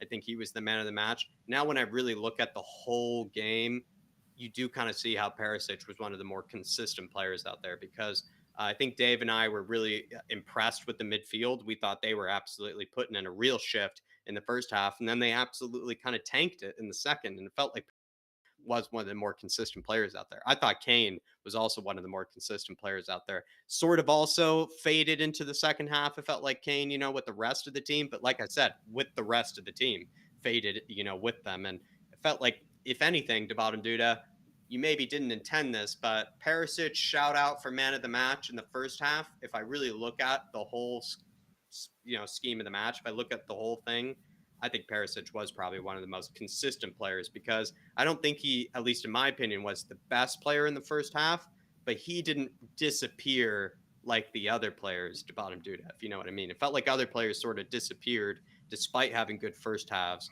and Perisic, in my eyes, probably didn't. In fact, I think he kind of stayed in there as much as he could. For me, look, I look at a chance as more so as where you get a shot off on goal or where you could have had a shot off on goal. We didn't create anything. Anytime we got down the sides, look, Perisic had a couple of good balls in, but most of the other times the ball was put into Fabianski's hands or, we didn't create anything clear-cut, really. For all the possession we had, we didn't really create anything. We just didn't. Look, I'm being honest. Son didn't create a chance. Kulu, obviously for that overlap from Kane. But other than that, and Kane shot on the edge of the box, what did we actually create? We didn't create anything, and this is the problem. All the possession we had, but it's all across the back line. If you want to create chances, You got to do what we were doing in the first half. Move the ball quickly and catch them when they don't sit four backs or two banks of four. Get it quickly. Get the ball in behind. Get them turned like we were doing in the first half. And even in the first half, we created fuck all. And then the second half, it just got worse. We didn't create anything. That's my problem. Against Forest, we looked good on the counter. We looked good going forward. A few misplaced passes, but we created. This one, we didn't create anything, in my opinion. Not enough. No, all of our shots came from outside the box, most of them. Højbjerg put a damn effort in. We just did not create anything. It's not good enough. It's not good enough. And look, again, they've got to be getting the ball quicker as well. You can't be giving them the ball and asking them to beat the midfield and the back line as well. You've got to be getting the ball quicker than, but they didn't create anything either. Kane went into his shell in the second half. Kulu was taken off because he was poor. Son could have also been taken off. I get they weren't seeing a lot of the ball, but you got to stay focused and still carry a threat when you get it, and we didn't. We didn't. I mean, look, we didn't create anything in the second half, and that's why we came out with a 1-1. If we created, we would have took them. We've got the most clinical front three in world football, Kane, Son, and Kulu. In the Premier League, they're up there with all the attacking stats, 1, 2, and 3. Today, we didn't create. We score goals when we create, but we didn't do it today. That's why we came out 1-1. Yeah, absolutely. Big up, Dave. Dark Sun G saying, to be honest, I would rather, and big up to bottom, dude. It's a great comment, my man. And like I said, I'll send you a voice note about my thoughts on the game, brother. Dark Sun G saying, to be honest, I would rather see Longley, Davies, and Cudi Romero for the new back three. Could be interesting. I think Longley has to come in for somebody. He's going to either come in for Dyer or Davies. I think both of them have been atrocious in possession. Cudi Romero, obviously, as we know, comes in for Sanchez. Goes without saying. Sanchez can't even play anywhere else in the back three. The right-sided center back is his best position, so it's only getting... That's the best Sanchez we're getting, by the way. That's the best Sanchez we're getting. It's only getting worse from there if he were to play a different position. But Longley... He does probably have to come in for somebody. We just need a ball playing center back in there, and maybe it would be 1,000 times better that game had Christian Romero come in. Perhaps it would have been a whole different game with him in possession. But we can't just rely on one ball playing center back. I think we should bring in another one in there, and so Longley probably should come in. Dave, if you were to answer Dark Sun G, would you drop Davies? Would you drop Dyer? I think Davies has been atrocious this season. If I'm being honest. I think he's been atrocious defensively. I think he's been even worse on the football. At least if you're going to be bad in the football, be good defensively. Or if you're going to be bad defensively, be good on the ball. But he's not doing either. And at times, I mean, look, I'm not Dyer's biggest fan by any means. But first of all, I think Davies is too small to be playing centre back. I don't want him out at left-sided centre back anymore. Too limited on the football. But for me, I think he's been worse. I don't think that, like Dyer, when he receives the ball in the middle, he's doing what he's asked to do. Put it out to left and right. Get them to advance it into Perisic, Emerson, into the midfielders. They just don't do it. Just go, here you go, Dyer, have it back. We can't do it, so you're going to have to do it. For me, I want to see Langley, Romero, and Dyer. That's what I want to see. I think you'll see a much improved Tottenham on the ball. I think you'll see a much improved Tottenham defensively as well. And that's what I want to see going forward. Why have we got to keep persisting with the same guys who we know are not good enough on the football to get us to a level where we want to go to? And so well and good saying to me, yeah, but Dave, shut up. Sanchez is a backup. Okay, and it's games like today, which is my point, against better opposition where it comes costly. What if Romero gets another injury like he was suffered a lot last season in bigger games? That's where I come from when I talk about these guys. And today it was costly on the ball. We dominated, and all they want to do is pass it between them. It just drives me insane. But I don't want to see Davies. He's got to be taken out. He's been absolutely atrocious the last three, 4 games, in my opinion. Yeah.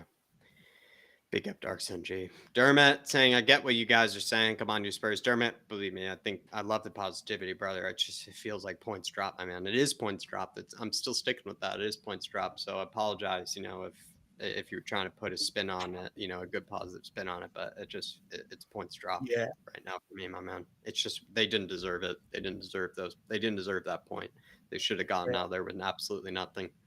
And Neo Rodriguez, pick up Dermot. And Neo Rodriguez saying 1 sub out of 5, it needs to be questioned. Yeah, if anything, Dave did call out at one stage, Conte, and we don't do that often on this channel because we know he knows better than us. We don't pretend to be tactical magicians or coaches that know better than him, but it did feel like he made a mistake in terms of the substitutions. It felt like he made a mistake the moment that we did concede that goal and we did go a goal down, he really should have changed something, because all the heads went down and the players felt like their attitude, their whole perspective on the game, and how they were controlling themselves and their energy just completely changed. Just the whole mentality changed the moment we conceded. And if Conte had seen that, I think he would have made a sooner substitution, but he didn't. He decided to wait a bit longer, and that could have been a mistake. So, and I might actually agree with you there, as much as I hate criticizing Conte, because I know I don't really, I know that he does see it, in a different way than we do. I mean, he's on the sidelines. He has the best seat in the house, but I do think he could have seen maybe how the mentality changed, how the heads dropped.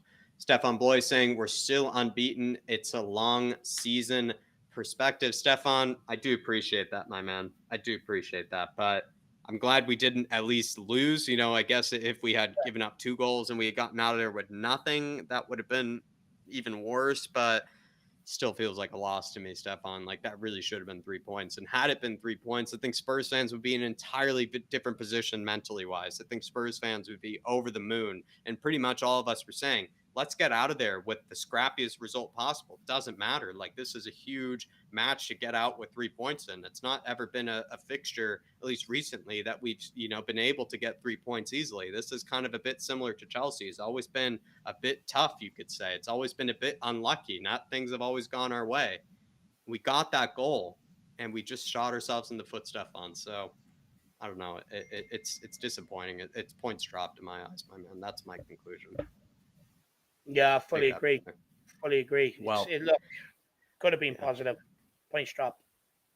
Yeah, absolutely, Dave. Well, any final concluding thoughts here, Dave? I must say, before we plug it maybe again, everybody, we're going to be back. We're going to have the fan cams coming up, having other people bringing in their say as well. Dave and I are going to be back. We're going to sort of take a moment thinking about the game. We're going to go on to Twitter, show you Twitter, see what people have to say there, sort of respond to that, maybe help us sort of give our, more thoughts on how this game has gone and maybe where Spurs fans are at. So there's still plenty more content to come out tonight, but we are going to start wrapping up here. Another super chat in from Dark Sun G, just quickly saying, from what I saw, Dyer always asked for the ball when we tried to break, which was annoying. So Davies can't ignore Dyer because fans and coaches say Dyer is a leader. That's a good point there, Dark Sun G.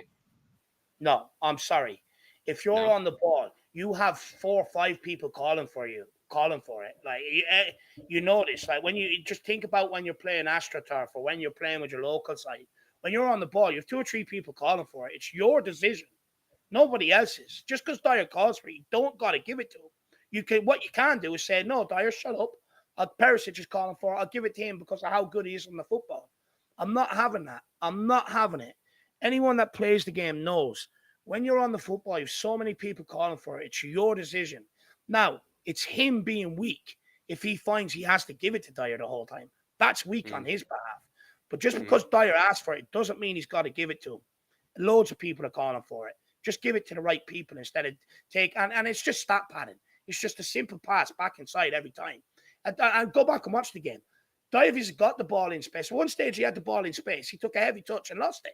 Lost control of it. Yeah. He had 10 yards. Because he can't take a simple touch, he's giving the ball back to West Ham.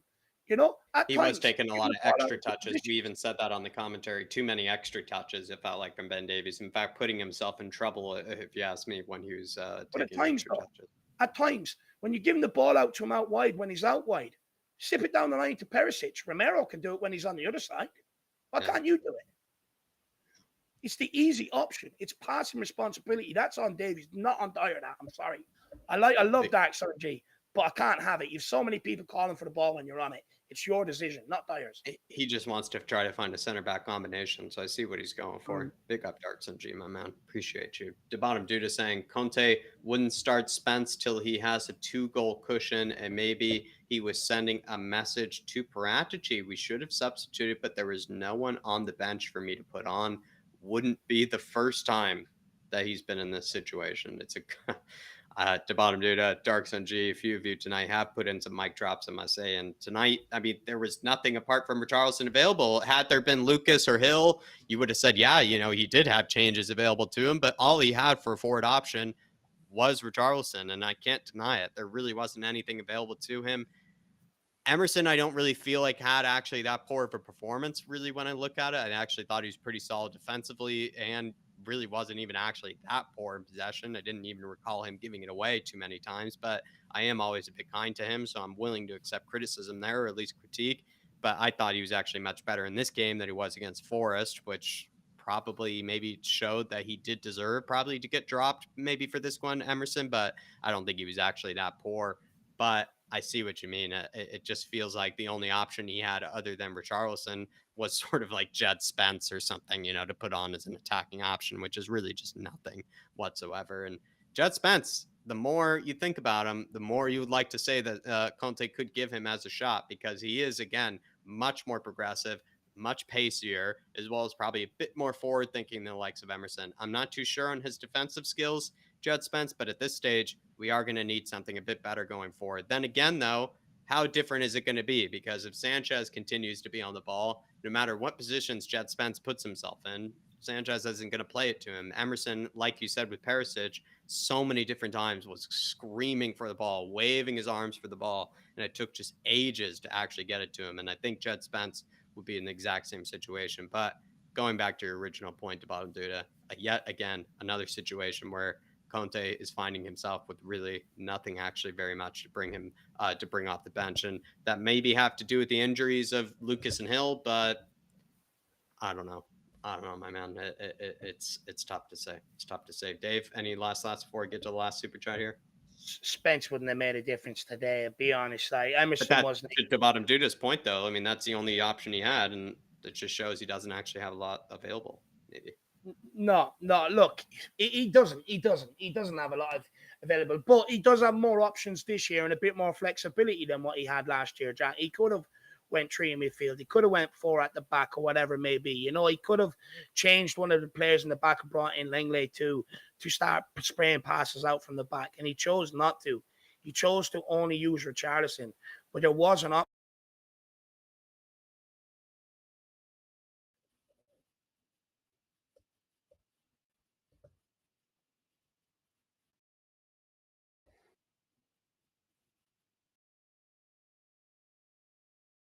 Yeah, and Devon Duda followed that up with saying we had bodies on the bench, but for sure. But Conte has played this trick before, saying, "Nah, I didn't actually have anyone to bring on. They weren't ready. I think because they weren't actually really that valuable to bring onto the pitch. Simple as." Devon Duda, good point. Moondog saying Basuma is crap and Lloris is a liability. Lloris was a liability today. Basuma.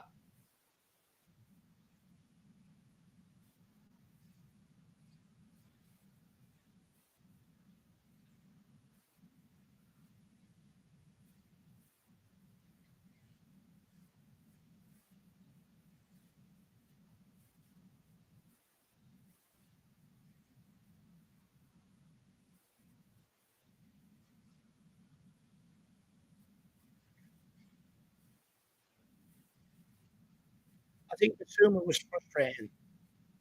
I think it was frustrating, Jack. I think he started off the game very well, faded for a period in the first half, and then second half he didn't come out. He didn't do anything in that second half. He didn't do anything on the ball, didn't do anything off the ball. I'm not going to say it was up to see where people are coming from. Like, it was non-existent in that second half. He didn't do anything. Lloris, look, he's the architect. He started it. 3 in the midfield could from the bottom, dude. Could we have gone for 3 in the midfield? Would we have different problems? I think in the second half certainly would have shored things up. At least would have taken a bit of sting out of the game. I'm actually happy that we started out with the 3-4-3. I wanted the 3-5-2 originally. Let's be honest about him, dude. But perhaps if we had gone with the 3-5-2, put on someone like a Skippy, in case also since Højbjerg was sort of struggling for a moment, at least injury wise, put on a Skippy, help things out a bit. Maybe that could have helped us out in a certain situation, if you ask me. But I don't know. I'm only speculating. But 3 in the midfield in the second half would have been maybe a clever change. But the option was there. Like, never start with it, but the option's there for the 2 centre midfielders on the bench. The option was there to do it in the second half, especially when you lost grip.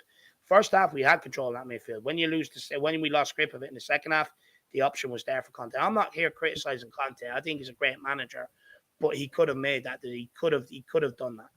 The bench wasn't as limited in forward areas and stuff, but wasn't as limited as he may let on it might be tonight. No. He had options.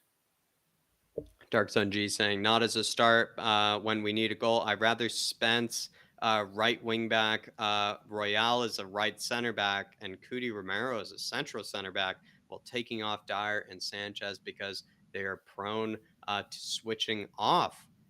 Royale is a right-sided center back. I do get the logic behind it. I feel like he could be a better backup than actually Sanchez is to Romero, but I don't really see it again as a sort of natural position maybe for Emerson. But I think he'd probably actually be a better one in possession and maybe a better just right-sided center back in general than Sanchez. I think he's probably just as good defensively as Sanchez, if not maybe even a bit better. And I think he'd probably be a tiny bit better in possession as well. But I don't know how much we're really saying there. We're really just talking about backup right-sided center back at the end of the day. A tiny bit better. The thing is with Emerson, like with Romero, you just know when he gets the ball, he's not going to make a mistake with it. But with Emerson, it's 50-50. Like times there today, done well to get himself out of tight space and then just gives away a shitty pass. And that's the problem with Emerson. You need someone that's like 100% reliable on that ball. I think Emerson was okay today. I don't think he was one of the worst players on the pitch.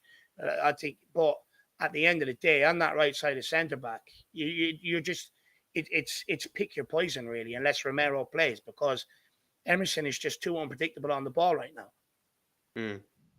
They are prone to switching off, though, and I think Dark Sun G is looking for just a better, center back combination for at least possession. No, I get that. Is when Emerson gives away a sloppy pass, that's also him switching off. True, it's I agree. The same thing. I don't know how much better it would even be. Kind of like I said, I think it'd be a bit better, but really not that much. To be fair, big up Dark Sun G. Ellie with a super chat or a super sticker, just crying emojis, and Ellie. Yeah. I thought Højbjerg, like I said, had a great game in the first half, but he seemed to struggle, at least in certain moments in the second. But I think our man Højbjerg did okay. But the team, they let us down. Lloris let us down. The back line let us down, Ellie. And I can't wait to speak to you Monday about it. Dark Sun G says, when we can use Cuti Romero, I feel this will be okay again, in my opinion.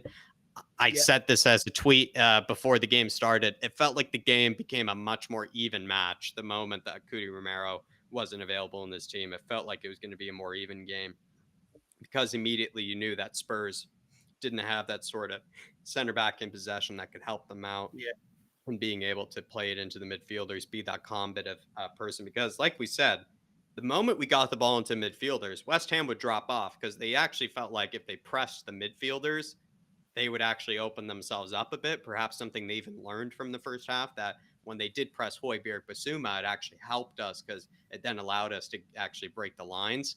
But if we did have someone like Romero, would have been, like some people say, like an extra midfielder almost in the team, someone who can play passes into the forwards that, your midfielder that would bring you up the pitch. And we just didn't have that in Sanchez. Sanchez, all he wanted to do was just play it backwards. But just get Romero back in. Get him in. It's why we bought him, because he's the answer to all of our problems back there, playing out from the back and staying switched on. So I agree with your Dark Sun G. I think as soon as he's back in, we'll have no complaints. Absolutely. But there you are, everybody. End of the watch along. Felt really good in the beginning. Felt like we were going to get something out of that, everybody, but we didn't. We dropped points. Just feels like a loss. Just drop points. Feels like a loss. Dave and I will be back with you with some fan cams, having the Harris Army give your thoughts or their thoughts on the game, have them give their summaries on what they think maybe went wrong. We'll have a bit of a live stream as well on Twitter, see what people on the Twitter and the social media have to say as well. So stay tuned for a bit of the content afterwards. But Dave, any last thoughts before we tune out here? Still unbeaten, but I'm sorry if people maybe think I'm being over negative, even though we're still unbeaten and sitting in third, but I just feel we're the architects of our own downfall tonight, and I feel we cost ourselves the 3 points. And I think come the end of the season, it could be the difference. Could be a difference maker. We should have learned that lesson from Brighton, Brentford last year, where we dropped needless points where we didn't have to. So for me, it's pissed me off, but I might have a different outlook tomorrow. I might have a different outlook. I might have a different outlook, but I don't know. We've been accused of being a happy clapper. I've said this 1,000 times. I think this is drop points. I think this feels like a loss. So Harris Army, IrishHotspur Army, I'll leave you with that. I think we need to improve on this performance. We need to get something out of that Fulham game. This feels like a decent performance, but we shot ourselves in the foot and we dropped points, and now it feels like a defeat. So we need to bounce back from it, and we need to learn from this. And no matter how well we played in certain positions or in certain parts of the game, we ruined it. We ruined all that good work, with that moment that we gave up to West Ham. So I think we have to dwell on it, and we're going to have to accept it. But everybody, enjoy the rest of your Wednesday. Enjoy the rest of your day. We're going to be back tomorrow as well with deadline day and all that good stuff. So you know where to be. You know where to stick around. Hit that notification bell for the Irish Hotspur. But Dave, as always, come on, you Come Spurs. on, you Spurs. In Conte we trust. We trust.